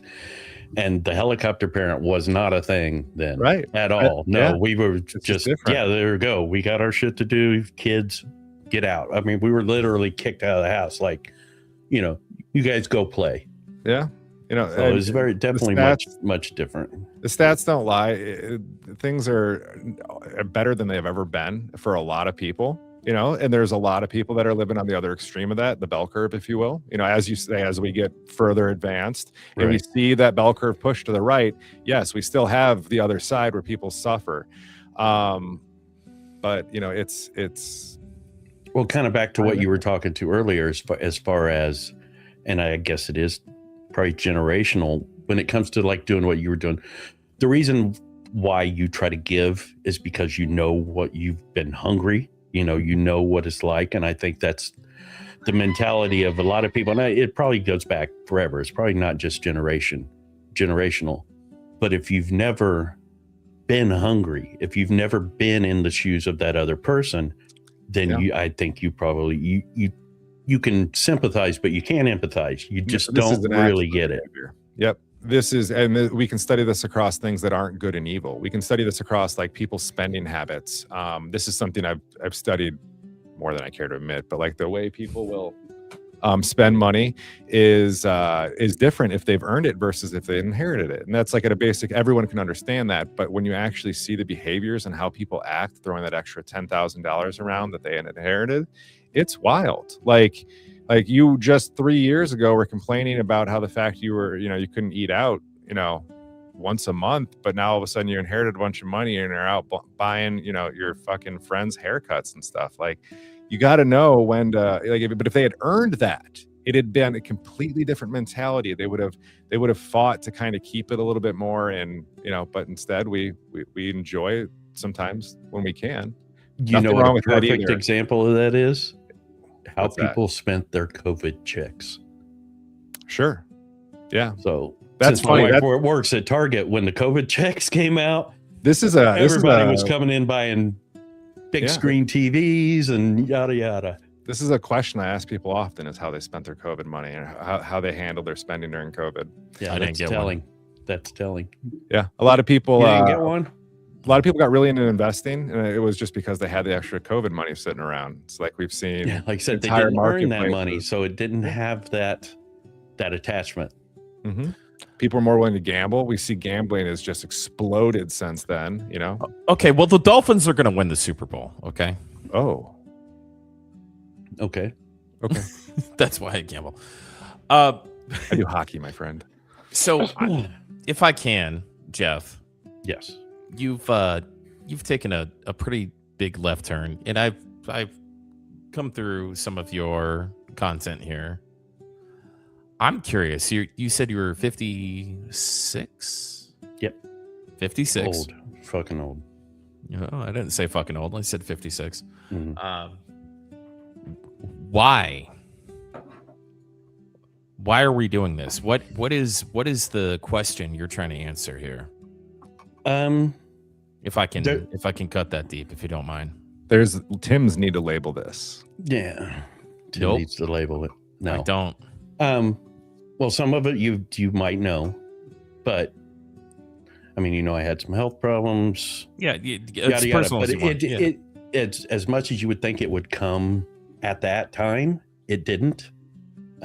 Which is what it's is something that confusing was me. Yeah.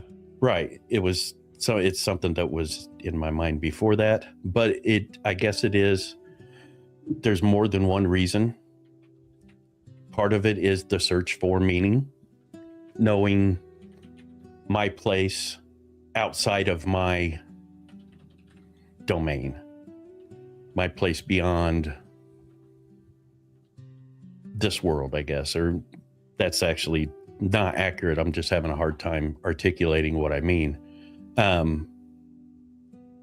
Most of it is 100% just looking for peace and surety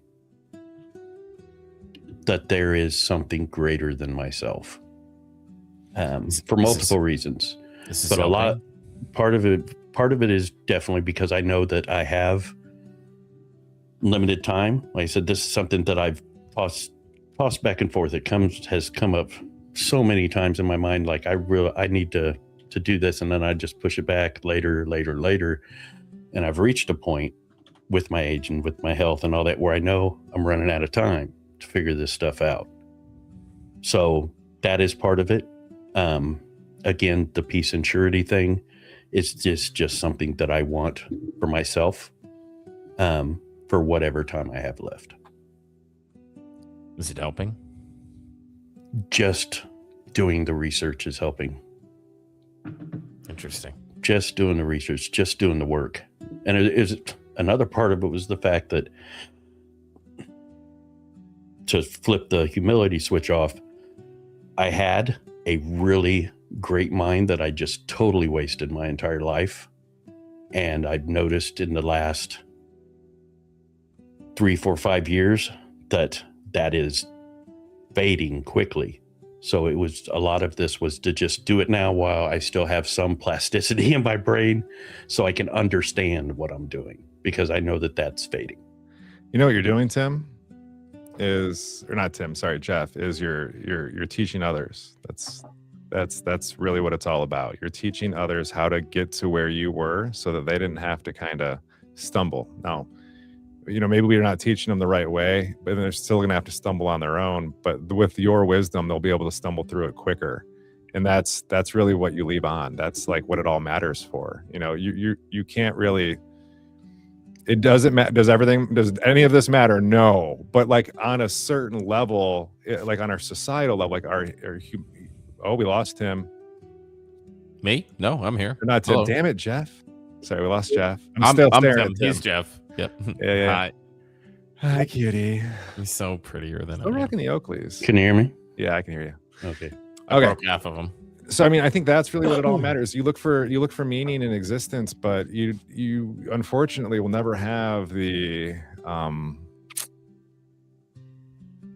ability to look back at it when you're gone to know if it mattered or not. So like the best thing you can do is influence, those around you. And that's like, I guess where I find my meaning is helping other people kind of find comfort and, be who they are. And yeah, really, that's a big part of what I'm trying to do.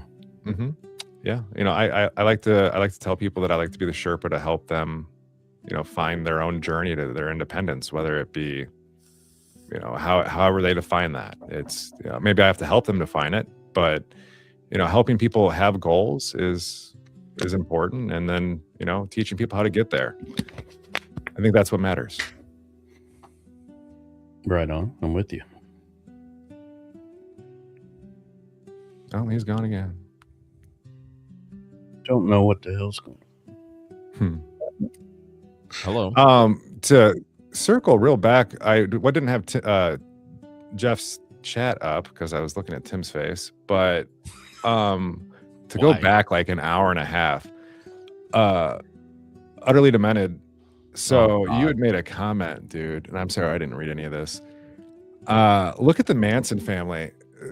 Kind of a fun, weird fact. I served with his son. He was one of my leaders, and I told you I have served with some of the most toxic people in the world. That absolutely just sucked, and he did not. That's crazy, dude. I didn't even know Charles Manson had a son. He had a whole family, dude. Yeah. You didn't hear about the Manson family? Yeah, I guess, yeah, to think about it, I'm sure he had a lot That of was children. a crazy statement.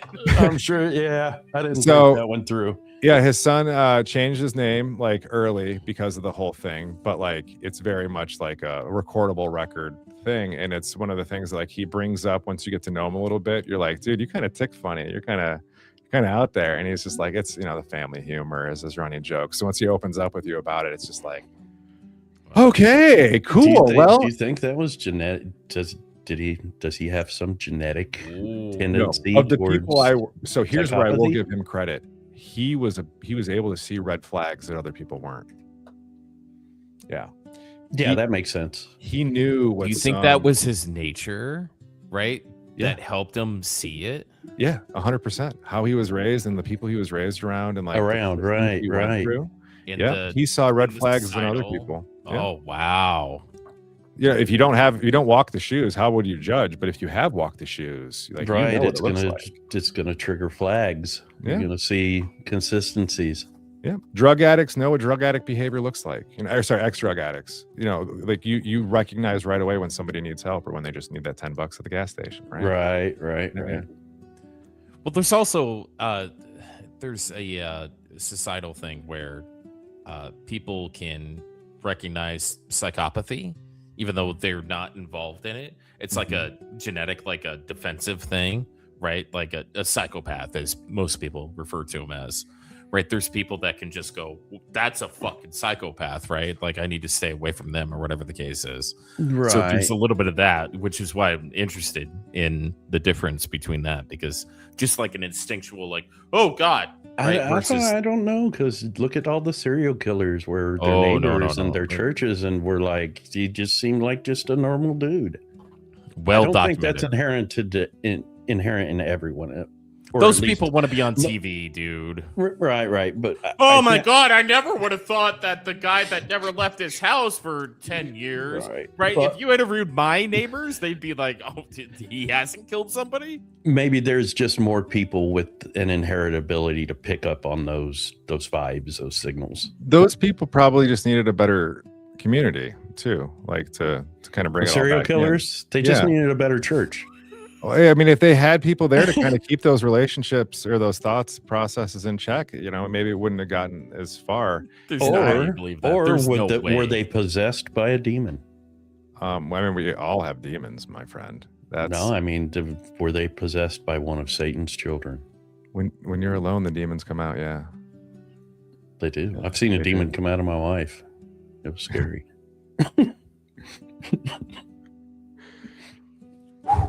Oh, back I on also this. have a One, kid. one thing I did want to say. Using all my it- maturity not to make a comment on that.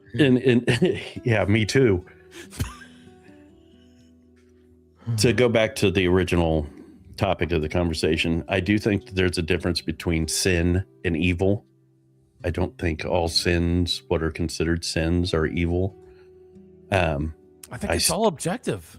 Yeah, see, I still don't know, because I do think that there are some things that I see as objective bad, as objective evil. Okay. And So there are definitely moralists that or not moralists. I can't remember the name of the word for them, where they say that there is no such thing as evil. Murdering kids, slavery, right? Yeah. Even But those things, even slavery, even not to say that it's not bad. Slavery is 1,000% bad, but you see the motivation for it. It is about money. It is about currency. It is about labor, yada yada. And to me, there are just some things that I don't see any motivation for other than sadism. So, and maybe that's just a psychology thing, torture, stuff like that. I would say it is. Because for most people, and this is like a whole nother conversation, but slavery, again, is just a label. Like, we're all slaves to something. You're like, here's where your real problem is, Tim, is you're a slave to the dollar and you hate it, right? You hate that you're a slave to the dollar. Well, we can say that we are pretty much all indentured servants in right, one way or another. To something that you belong to. I don't know. Can I take a left turn here? Can I jerk the wheel? Sure. Jerk it. So, okay. So I think timeism, futurism, whatever you want to call it, is a really important thing, right? And then ascribing our current moralism to... So somebody kills 1,000 kids in South Africa, right? Because that's the most relatable place where that happens, right? Africa is warlords and they're doing all that kind of stuff. I'm not trying to be anything besides what has happened in the past, right? They just, whatever. Happens everywhere. It happens everywhere. It can happen anywhere. There is a reason the person decides to do that. That is their own personal gain. And I don't think that evil, that difference, that decision is really any different than punching the person in front of you at a grocery store so you can get the fuck out of there earlier. Okay. Right? So the Bible tells us every sin is the same, right? To bring this back to a religion standpoint, right? So I want to murder 1,000 kids for a reason X. I want to punch Karen for reason X, right? Whatever the case is, that idea of evil is always because somebody wants something from somebody else or is trying to take. I don't think that we can just go killing kids is evil because we've decided that. Because 10,000 years ago or even 20 years ago, it made sense for this reason. If you really just stop trying to put a Band-Aid on the issue and you really look at the root cause, it is for their own personal gain of what? Name it. I want to run this country. I want to ruin this country. I want to get this money. I want to make this person look bad. What if it's simply for the pleasure of inflicting the pain, simply for taking their life? That's psychopathy. Right. Okay. So does that make it okay? Does that make it not evil or not bad? I think that more evil, in the terms that you're using it, is done for personal gain and a reason that's never really known. 1,000%. Or told, right? Like killing kids is wrong.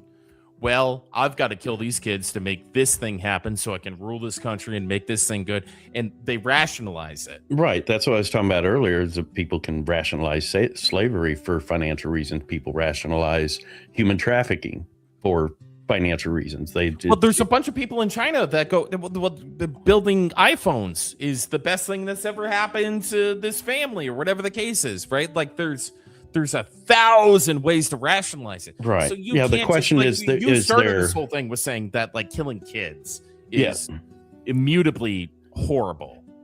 Right. Well, yeah. Evil. That doesn't mean people can't rationalize it to themselves. I think there's a difference between objective and subjective evil.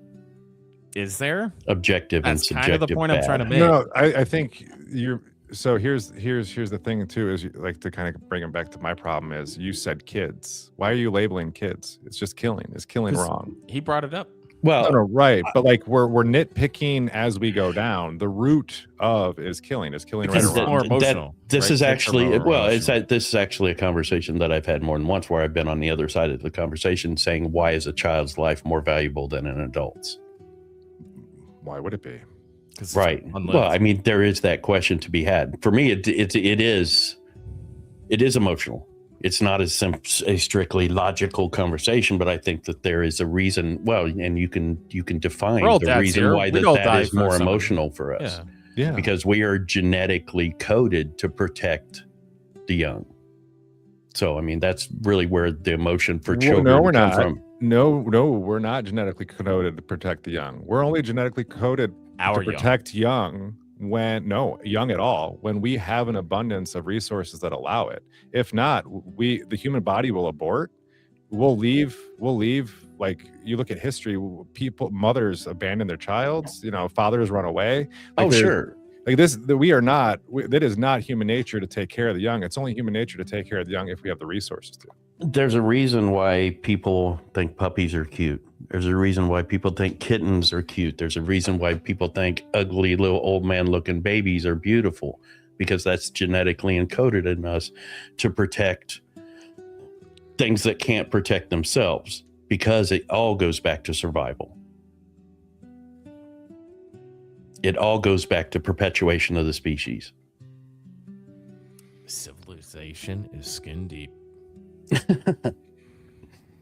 Yeah. I mean, yeah, this is, I'm not going to start pulling up screen share and stuff like that, but I mean, this has definitely been researched scientifically. Yeah, but those people are in the position to appreciate those scenarios. If you there's always going to be the other side of it. There's always going to be the yang to the yin, and when it comes to survivability, it's like when people say, I would never be a cannibal, I would die of starvation before I would eat another human being. Well, when they got hungry enough, when their personal survival's on the line, just like you mentioned, with people leaving their children or smothering their children because of the lack of resources, that's when that animal instinct comes in, and self-preservation is the strongest animal instinct. Okay, so when we're looking at animal instincts, are we able to judge good or bad, or is the instinct always correct? That is 100% a valid question. Exactly. 100% a valid question. And that's when we look at things that kind of fly directly in the face of self-preservation. Like I was talking about earlier, when you do have these murderers and stuff, people that basically know that this goes against their self-preservation, but they act anyway. I think that's when it becomes a question of, but why are they acting that way? That's the question. Why? You have to continue. It goes directly against your animal instinct of self-preservation. So that was like the original question. When we go back to the intrusive thoughts, is that something that is just in there, or is that something that it potentially I don't really comes from ascribe somewhere else? Morality to this. I think this is a inevitable evolution to perpetuate our species. Okay. Does that make sense? Yeah. Right. Killing in general goes directly against perpetuation of the species. And I'm going to sound like a big fucking nerd doing this, but Star Wars versus Star Trek, because Jeff and I, we're all Star Wars nerds, right? What is Star Wars? A dystopia. What is Star Trek? A utopia. Bro, the Empire did nothing wrong. I'm with you, dude. I'm with you. Trying to betterment the humanity. And there's just a few fucking clowns out there that want to fight against the process that makes everyone better. Dude, that's real life. Just you got corrupt leadership at the top, and then the Empire was, I mean, not only were they used by the corrupt leadership, but they were also the police, all the first responders. They're the ones providing health care. Yeah, those are all the angels. It definitely mirrors real life. Yeah. And a larger structure service allows you to provide those. The rebels were terrorists. The dystopia is the likely outcome, unfortunately, right? But the utopia is what we should all strive for. 100%. Because we want, right? We're all fathers. I'll say it again, right? We're all fathers. We want better for our kids. And for me, that's why I want to do right by other people, because I want a better life for my child. But I'm 100% sure that not everybody else believes in that. No, the thing is, I think And that that's goes why a the idea of dystopia is utopia. going to happen. Yeah, I think And that goes we better directly figure out how against to like save human nature, which that seems like that would lend to self-preservation. The idea of utopia where everybody has the necessities, the basic needs, but Well, we call know that will never socialism happen today. Yeah. because I love of socialism. human nature, because of greed, gluttony, that sort of thing. So I guess the question there, as far as being on the topic of this stream, is that why is that inherent human nature? Is that internal? Is that there? If so, it goes against the long-term goal of self-preservation. Greed is good.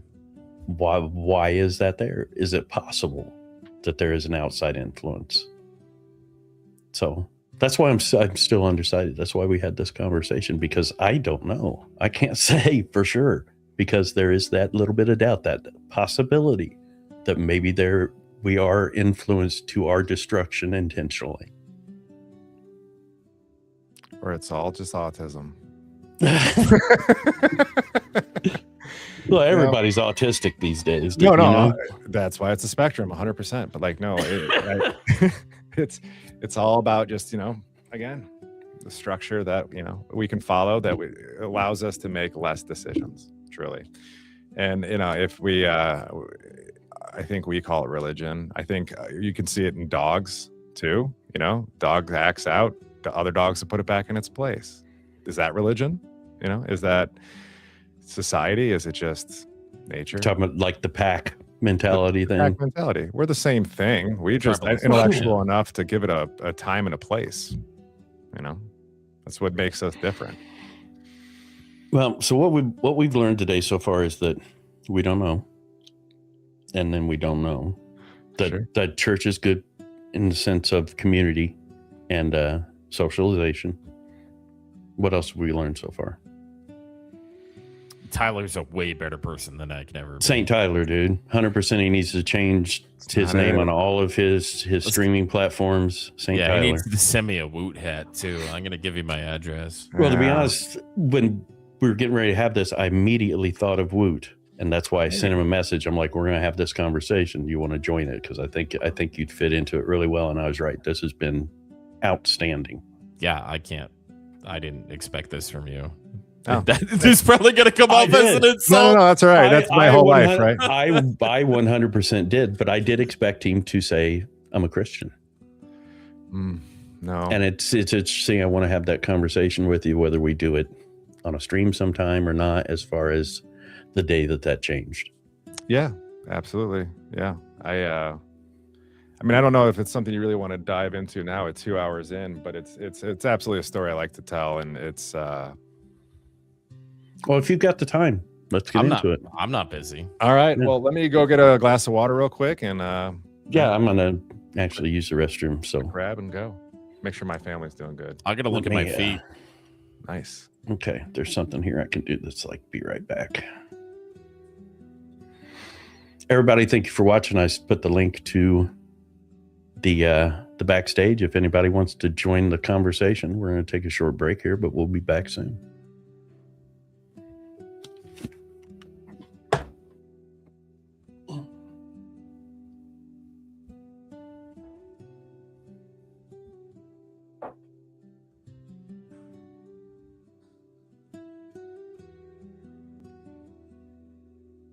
How's it being, baby?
I love this song.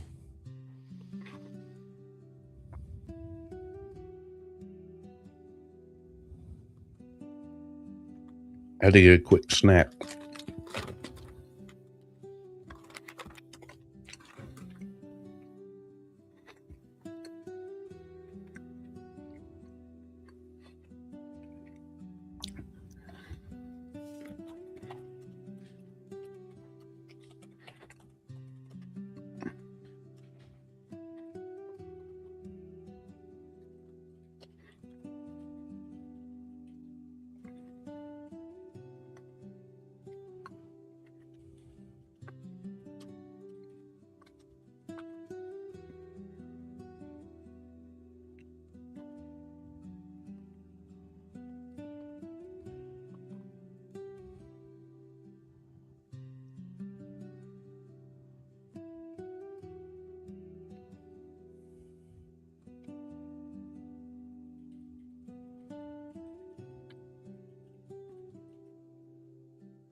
Ahoy.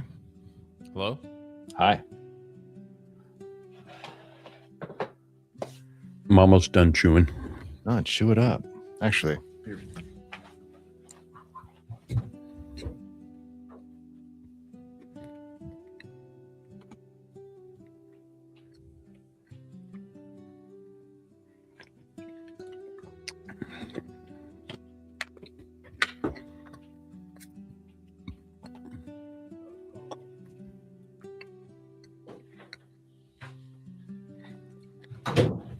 Yeah, I would love to have had a Catholic hop on and talk about demonic possession and all that shit.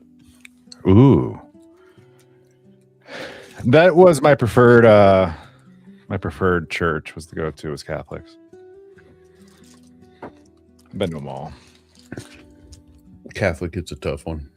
It's black and white. I've really started looking at Orthodox just because it's interesting to try to figure out, you know, the original church of the first, 1,500 years before the Great Schism. But I'm really more interested in the church the first 500 years, you know, how the prophets actually worshiped, shit like that. How could you ever really know? Yeah, there's the problem, right? So are we back? Mm-hmm. All right, let's see if I can figure this out here. Never done chewing. Jesus. Can you hear me chewing? Both of you. Oh. Yeah, this clearly doesn't have like my sound gates and stuff. That makes sense. Yeah, my bad. I thought you were typing to him. Yeah, like, same. I don't have a beat the noise fuck- gate on. Oh, hello. All right, we're back. There we go. All right, St. Tyler. We're ready. All right. So I guess a little bit of context in myself that I guess we just touched on a minute ago. Growing up, I had mentioned I raised by a village of people, which kind of opened up a weird opportunity. I never really stayed at one church for too long, and I've experienced pretty much, and if you can name it, I've been there. All the way to like, just from your hardcore St. Mary's, all the way to, your Southern Baptist, which it would be just a completely different, group of individuals, but like still the same moral guidance. It's just kind of like the rule set that they had subscribed to is slightly interpreted differently. And I think that would be your ultimate flaw of man, right? Is our ability to interpret rules differently. So that being said,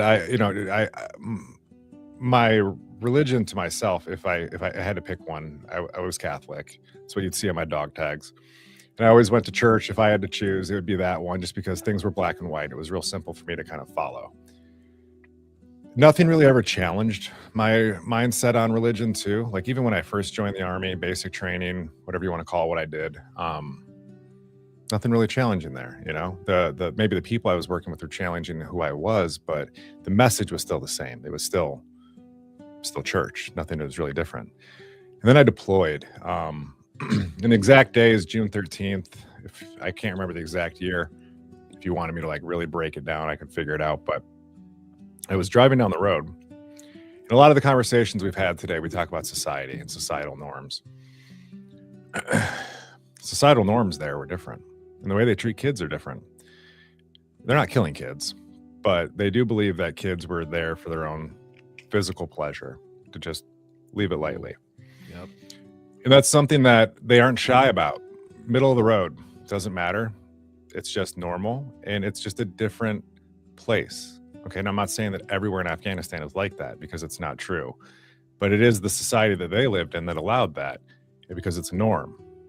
This is the first time I was ever challenged, like mentally, on like Christianity as a whole, and it really full stop hit me. I'm like, if what I believe in is that things like this shouldn't be a thing, and it shouldn't be possible to be a thing, why would it be allowed to exist? And that was the thought that just kind of made it all crumble. That made me lose my own faith. Now, I can still like respect the things that the church has done for me growing up, like kind of built into like who I am, with like the, just how I can help people, or how I approach any, one given situation. But for me to believe a story that there's, supposed to be like all this for everybody, or, just like, how can we let a place like that exist? And that even then comes down to, are we oppressing other societies because they want this type of thing? There's a fine line to it, and we cross it all the time. And there's other times we don't, or we should. But I think that's, objective even still. But that was just like a hard day for me to kind of to swallow that pill anymore, to be like, if a God exists, how could I possibly watch a kid stand here with no pants on, clearly suffering the way he is? Like how could that exist? And I just from that point forward, I couldn't have faith. That was it for me. I don't know how somebody, there's 1,000 stories like that. Yeah. Oh, sorry. It's not exactly over yet. Now, here's where, if you're into this type of thing, like if you believe in signs, a sign from God, if you would, maybe it's a thing. I had that thought at the top of a mountain. I was sitting there. I wrote a whole poem about it. It's been published. It's not my greatest work. I was kind of annoyed that it even went out, because somebody submitted it for me when I didn't want it to be. But I wrote about it. Like in that moment, it just kind of felt like something that I needed to put down. And then we got back in the vehicles and we started driving back to base, drove down the mountain, got back on the main Highway 1. And then I took an 82 millimeter rocket to the side of my door. And then I took another one. And people got like really fucked up in my truck. And, I saved some people's lives. And that day is actually a big credit for where I am today. The people's lives I saved that day took care of me in ways that put me in positions in front of people that I should have never been in, way out of my societal reach, my class, my anything. And those people gave me opportunities. And it just kind of is one of those things like, was that a sign? Was that like, God being like, yo, I got you? I don't believe so. But like, you put that shit down in a story and that moves people. You switch a couple little details here and there, and you can make that a thing people could rally around to really believe in more. And that's what like it's really all about. It's all about just these stories that kind of make people see your way. Because the stories that they were telling, over there, it's not the same stories I would want to hear. It's not the things that I agree with. It's the way they treat people there was different. It was wrong. But it was that. And so it's just hard for me to like kind of wrap my head around that it all belongs. But at the same time, you see things like, you have these thoughts and then a couple minutes later, someone tries to slap you upside the head. Was that a sign? Well, I'm glad this isn't my podcast. yeah, that'll leave the door open for a future conversation, but it's just, you know. I'm sorry. So 2 RPGs? Yeah. Jesus. Yeah, it wasn't a RPG though. It's a 82 millimeter recoilless rifle round, so it's just a. My bad. Sorry. It's a bigger thing. It's the It's bigger. Yeah, it's the equivalent of taking a mortar shell to your side door. It comes Yeah, in dude, there's quick. so many different ways that you could Yeah, deal with that, Could Jeff. Good luck. take that. There's so many different ways that you could Right. I mean, and that's just could my spin that for perspective on the yourself. day, right? Right. That's just how I saw it. What about the guys in the back of the truck? I'm the only one who looked left and saw the rocket or the rocket come. Nobody else did. I had the voice, the noise that came out of my voice was, and it had already hit the door. Like, it was fast. You don't get, but I will tell you, I can live that moment frame by frame, for lack of a better word. And it was the slowest moment in my life. There was so much adrenaline pumping through me that my entire world was in slow motion. And it's something that you can't really relate to unless you've really found flow at some point in your life. Like, some people do it in sports, like that moment, like if you played like baseball and you were able to like focus in on that baseball for half a second and just like really hit like 100-mile-an-hour pitch. It's that moment. But I had it for 2 minutes, and God, what that does to your body is wild. Like, but it's also, you know, it was kind of I don't want to say once in a lifetime, but I never want to be in the position where I feel that level of stress again, where my body just was so hyper alert. You lost your religion at that moment. Oh, that whole day. Yeah. Was gone. Yeah. Yeah, it's interesting how you put that, because you same guy in my truck though. You lost your religion Mhm. when you saw, sounds like, a kid being assaulted I saw in it the street, which is that's insane to me, and I'm glad I've never seen anything like that. Yeah. Wait, hang on. Same guy in your truck. What? So yeah, same guy in my truck would credit God at the fact that we're all alive. And that's what I'm saying. It seems like you could spin that a lot of different 100%. ways. You know, it's all about where if you need to credit something, like that's how you would do it, right? You'd say, well, it was because this is God saying, I'm still, hey, don't give up on me, Tyler. I'm still here. Right. If you know, but or you could see it as, this is God saying, this is punishment for dropping me. So yeah, dude, that's a mind fuck. And or it could have just been the right time at the wrong moment, you know? Tyler just went, nope, doesn't matter. I could have died. Well, could have gone right through the door. So the only reason we got shot at was because one of our trucks had blown an axle and we were dragging it at 15 miles an hour, and we were prime opportunity targets. Does that have anything to do with the fact that I lost my faith that day?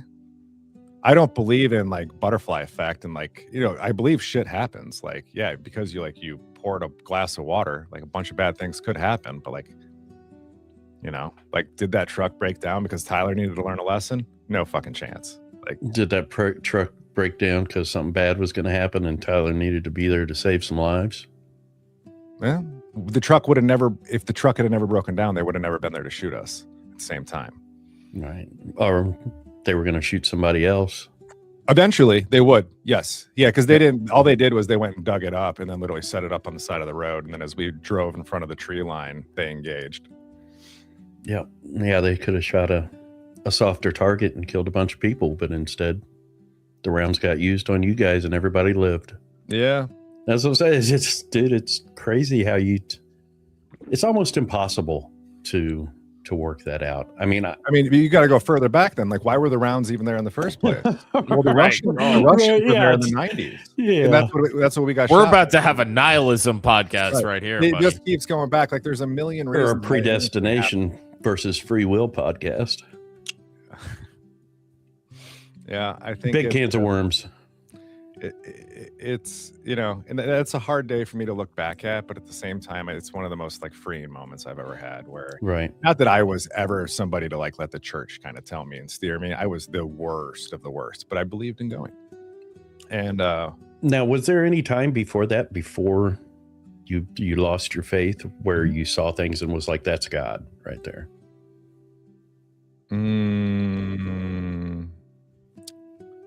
Like, in a good way, you mean? Yeah.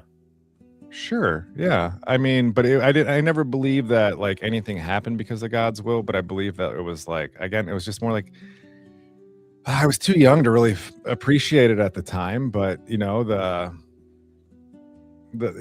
opportunities again, like the community was really it. Like, and I don't believe that that doesn't like that doesn't exist naturally. Like something had to bring it together. We had to have that leader, and we just labeled it God, and then that was the thing that kind of brought everybody together.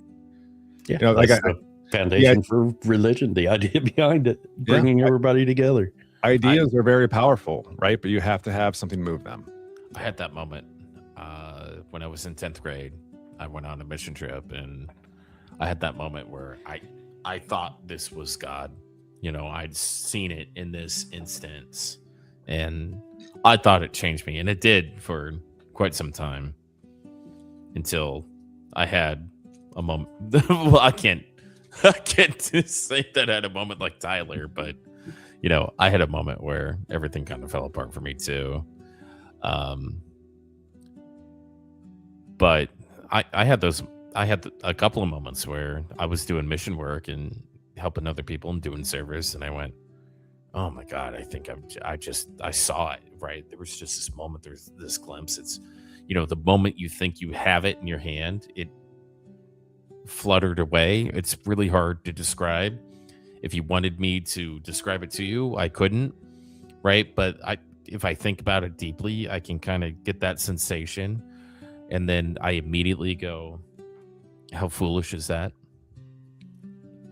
Why? How foolish is that? No, I love where you're at right here. So I have the same, I don't know, manifestation idea that, or not idea, but like right now, what we're trying to even do it as ourselves, but like what religion kind of did for people, or what we all try to do is put it in like, and I keep saying label, but you know, you see an idea floating out there and you just want to grab it, and you just want to like, you know, it's there and you can't quite do it until you label it, and you can kind of, you can't define it, you can't grab it, you can't touch it, it's intangible. Sure. But it's right there, but you can't. Sure. And if that's God, then yeah, I know what that is. And I would say that I know God, but I can't touch that. But I would also say that that's like, to me, that's not like, if you want to label it that way, that's fine. And like, sure, you could say that I've done it that way, and I wouldn't disagree with you. But to me, that's not what it is. And it's just. But is it possible that it is? For some people.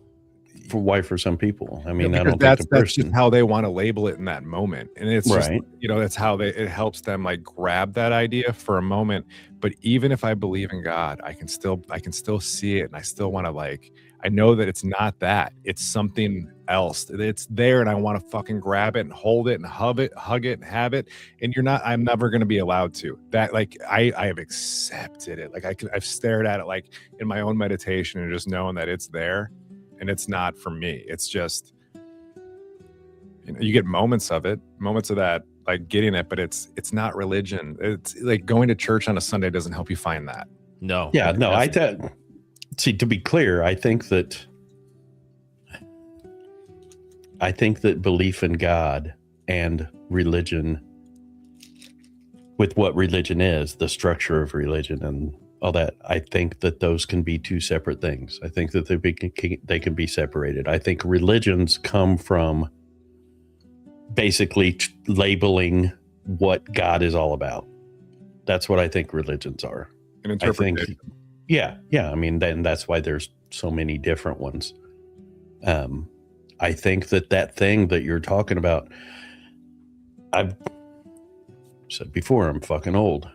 I have seen multiple things over my life where I was like, and as not a Christian, as not really a believer, as very agnostic, where I was like, you only see coincidence so many times before you start to question, is it really coincidence? And there's lots of times where I was like, that had to be divine intervention of some kind. But then as you go on, then you question it. That just kind of falls by the wayside. I'll give you guys an example. I've been overweight really since I quit working I had a very high physically demanding job for 25 years. Once I stopped working in the field and doing that, I consistently gained weight, and I got up to 283 pounds at 5'9". Struggled with that. I've never ever really got the motivation to lose the weight. I was about there. And then I did. And then I dropped 100 pounds. I was about 200 pounds when I had my heart attack. If I wouldn't have lost that weight, I would be dead. Yeah. So I actually had a couple of them. So it's like you look at that and go, what made me say, now's the time? This is it, after however long of not doing it. And it was, well, I had no idea. I found out shit about my heart that I had no idea. I thought I was solid, 100% solid. So it was like a switch flipped. And I literally went from, it wasn't gradual. One day, this is it. I'm not eating more than 1,500 calories a day, period. And I started exercising and all that. It just suddenly I had that motivation. Like I said, even when it happened, there were no like previous symptoms or anything like that. My doctor's visits, my blood pressure wasn't that high, yada, yada, yada. And then this happens and I go in and I find out my, one of the arteries in my heart, the circumflex artery that comes over the top, is like 90% blocked and all this shit. I had no idea. I didn't have high blood pressure or anything. So that's just one example where you look at it and go, seems really weird, seems really coincidental, but you can put manifestation. You could say that in my mind knew that my body was fucked up and was like, okay, now it's time for you to lose weight. So it's hard to, I think, especially the way we think, the way that we question everything. I think when we see that, when we have that feeling, like I was talking about when I started crying in church at 12 years old and had no idea what I was crying about, or when we see something like that and we feel that, I think it's natural for us to reject it because it's strange. And we can't fully explain it to ourselves, and we can't grab a hold of it and hold it in our hand and look at it. That peace and surety that I was talking about before, that is a big part of that. I've met people, and I'm very envious of people who have that, who feel like that they did grab a hold of it and pull it inside of them. So how real that is for us, I don't know yet. But honestly, that's part of what I'm searching for, to be able to grab that and hug it and hold it inside of me. I hope I get there. I really do. But I do know for me to do that myself, I have to dig those roots. I have to go step by step and, find these beliefs that I have that I'm sure that I won't question myself, because I think that's the biggest part of it. I think anything that you believe, if you don't be honest with yourself and truly have that belief without question, it's going to fall apart eventually. Anyway, sorry, I didn't mean to just start ranting and raving. Yeah. Jesus Christ. Self-reflection is, I think the ultimate guidance tool. If you can properly reflect on it, feels like that's what you're trying to do. There's a lot to digest, especially as an individual, as things that you kind of grow and as challenge kind of, define who you are, and you get to that's kind of like the human nature is or the humanity of it is you get to decide if how much it's going to let it affect you, or really is it now something that defines you? Am I going to let this, am I going to have a bad day? It's my choice if this is going to be the thing that lets me have a bad day. Generally, that's right. And I just think, perspective bias is a thing, period. Mm-hmm. You can't avoid it. I think that's probably the hardest part of it, is trying to set that aside, trying to sort out what's true and what you want to be true. And you automatically question, you question the truth, or at least I do. I always have. That's why I'm kind of where I am. I think it's important to be honest. And I think it's important to know that your perspective bias can reject things that are probably true or could be true, but you just sort of reject them because of past experiences, because of yes, your perspective. I think that This is a completely different conversation, but I truly do believe that that's the greater purpose of higher education is learning to recognize a bias, even if you and we fail at it today, but like having critical thinking and being able to like understand the situation that you're in. Generally, like that's why we specialize into things like through college, and we find a way to better understand ourselves in that space. And then with that comes the wisdom that I better understand, molecular engineering more than, Tim does, but Tim has a better understanding on something else. And that's why I have to, bow to his wisdom on it. And I don't think you get there without having like a prolonged curiosity towards things. And that's, that's important. I think I'm a great chef in Star Wars Galaxies. Thank you. Whatever Well, I you think bring on to the that, table. Yeah. when I did start doing this, I was like, I can figure this all out for myself. I'll basically just absorb everything that I can and sort it out. And Streaming? I've found, yes, that too. Oh, religion. Yes, The religion. Yeah, religion. sorry. The Yeah, okay. study. Yeah. I found that I want to talk to other people, that I want to get their perspectives.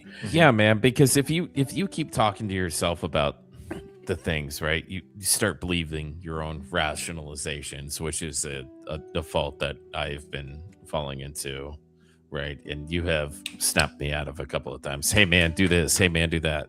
You've been a really good friend, and I'm not trying to use this. You got me a little emotional with your story you just told me, so you'll have to forgive me. But yeah, if community is important, regardless of evil or whatever we were actually trying to talk about in this podcast or anything like that, I think having sounding boards is good. Getting other perspectives is good. That's the only way that you can understand, and honoring those and trusting. I don't want to just talk to everybody. There's certain people I want to talk to. Yeah, isolation is Torture. awful. Yeah.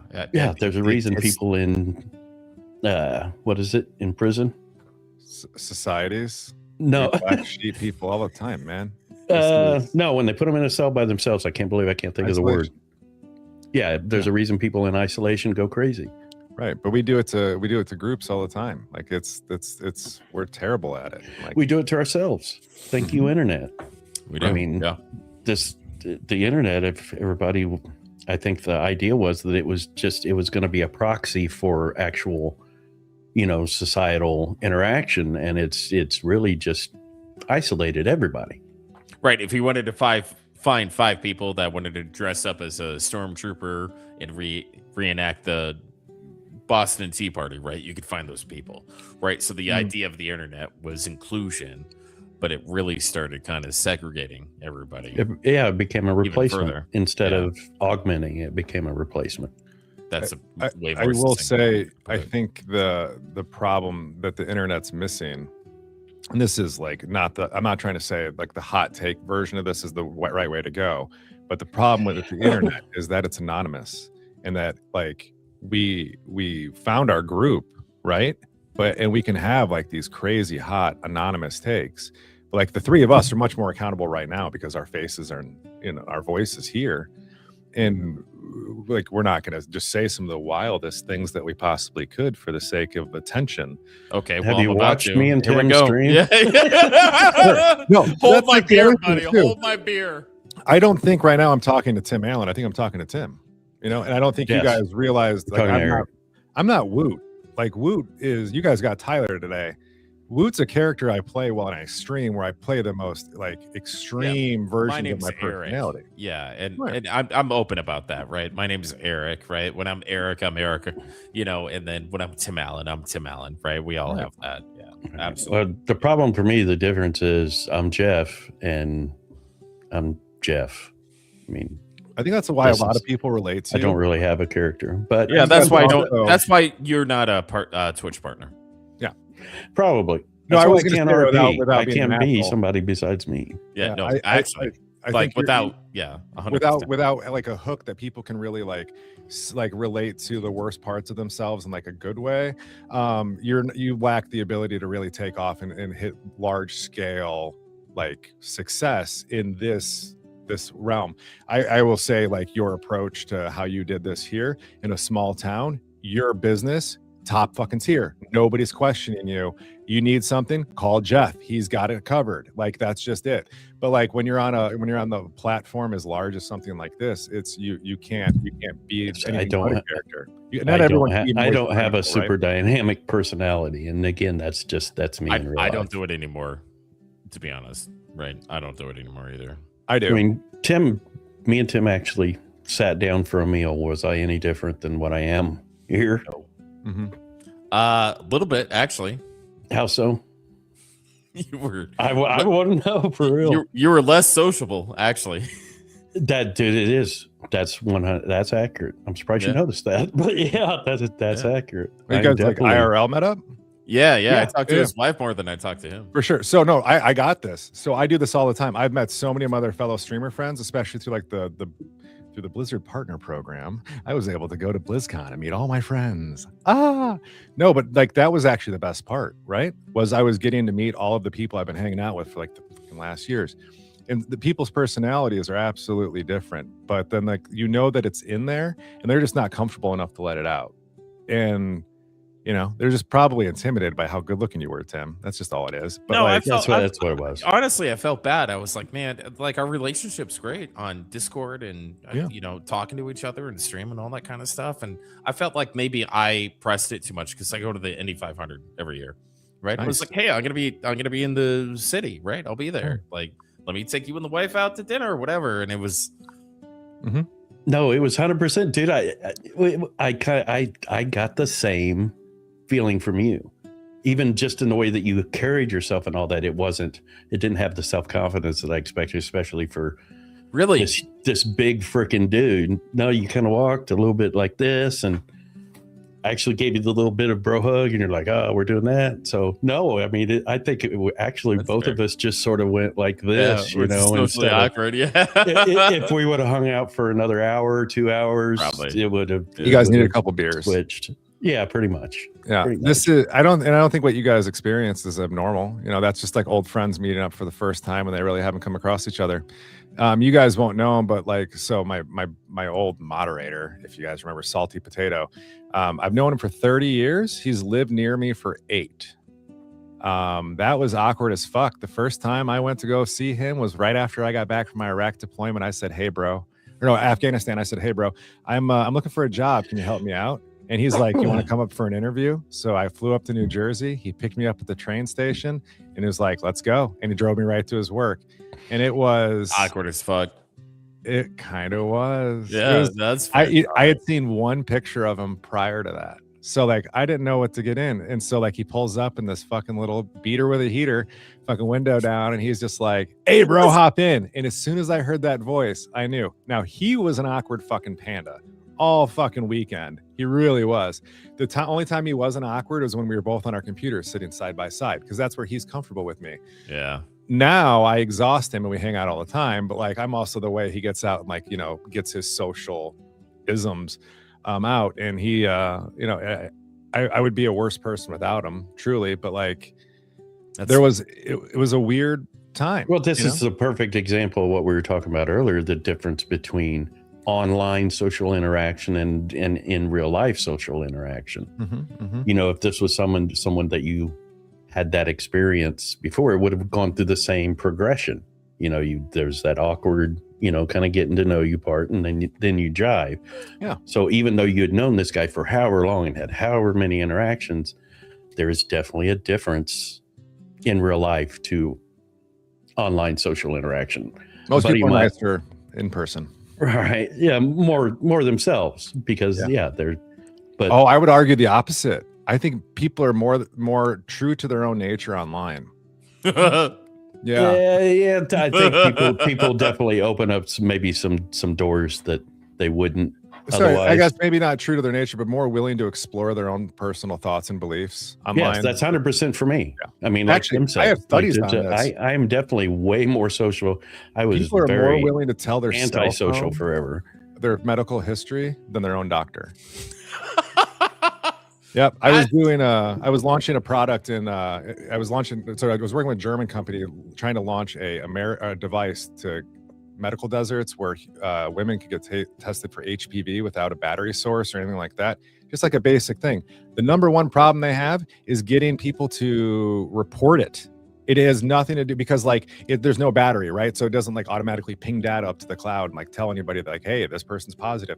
They get it. Then people get the tests, they take them, and then they couldn't get them to do the next step because nobody wants to do it. And the company's entire core belief was we will not collect data.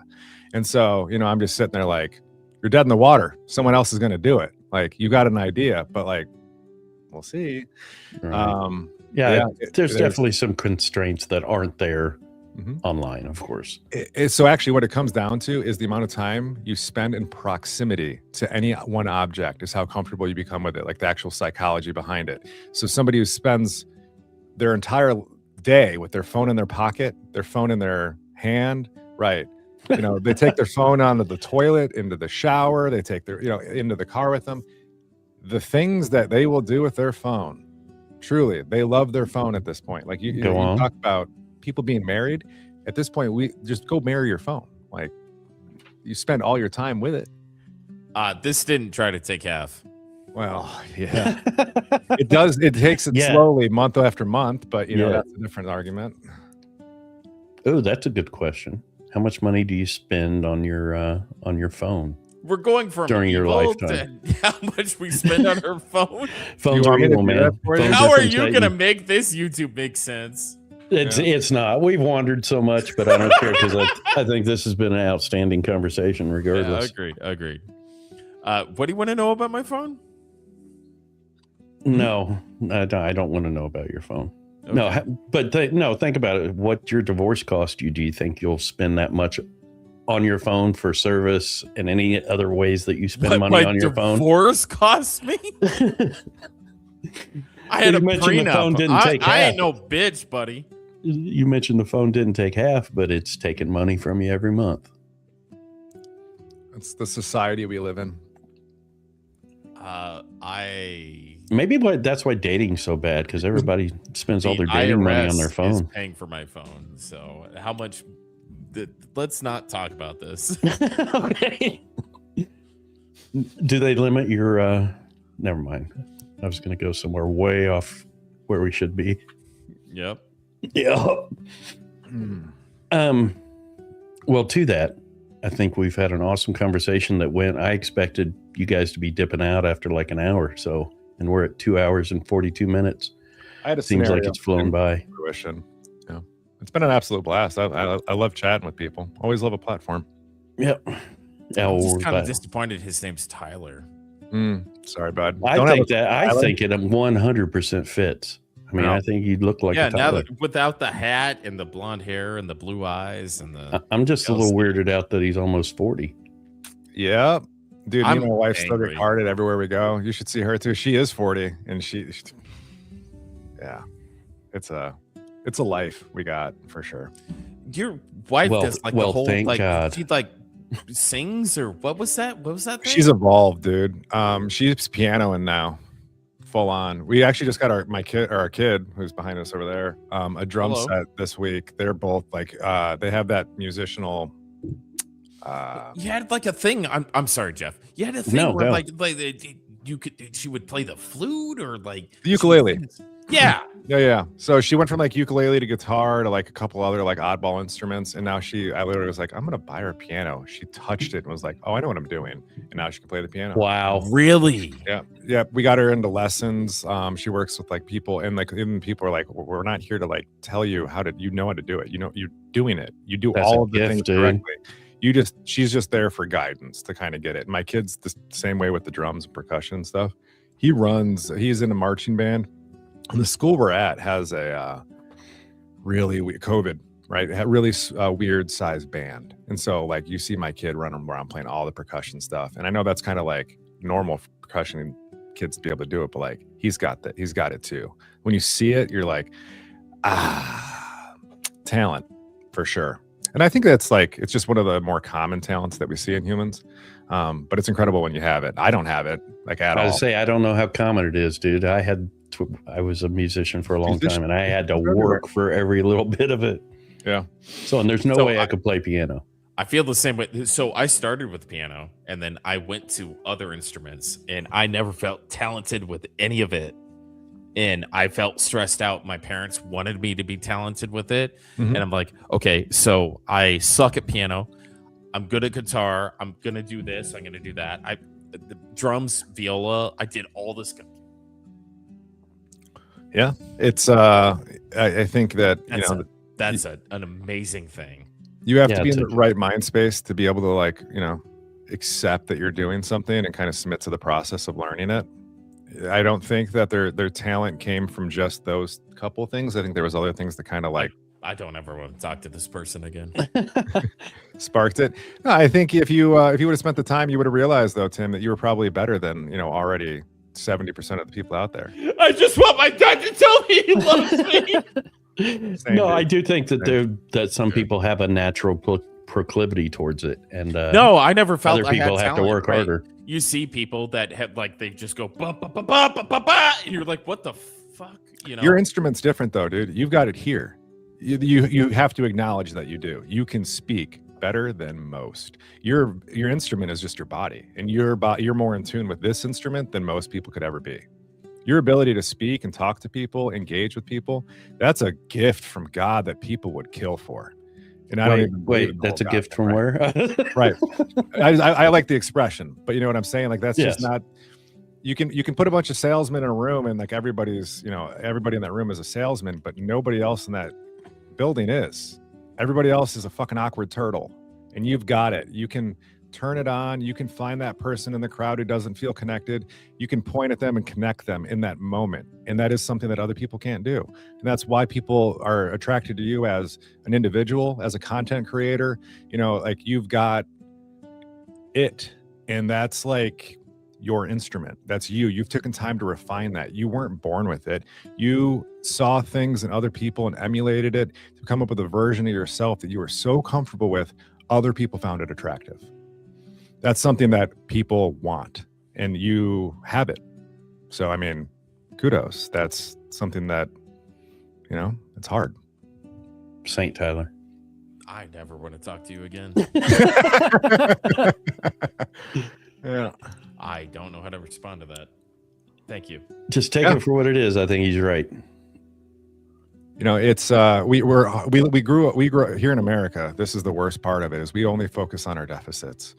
I met a Professor McCormick when I was going to college. I sat down with him one day after talking to him one class, and I said, "Hey, I'm here because I think you're going to be the one to challenge me to look at my strengths and focus on that, and not so much the deficits that I can't improve on, because if I'm always focusing on improving what I'm not good at, I'm never going to be great at anything. And I want to be great at something. And so if I can be great at something and then grow from there, that's better than trying to,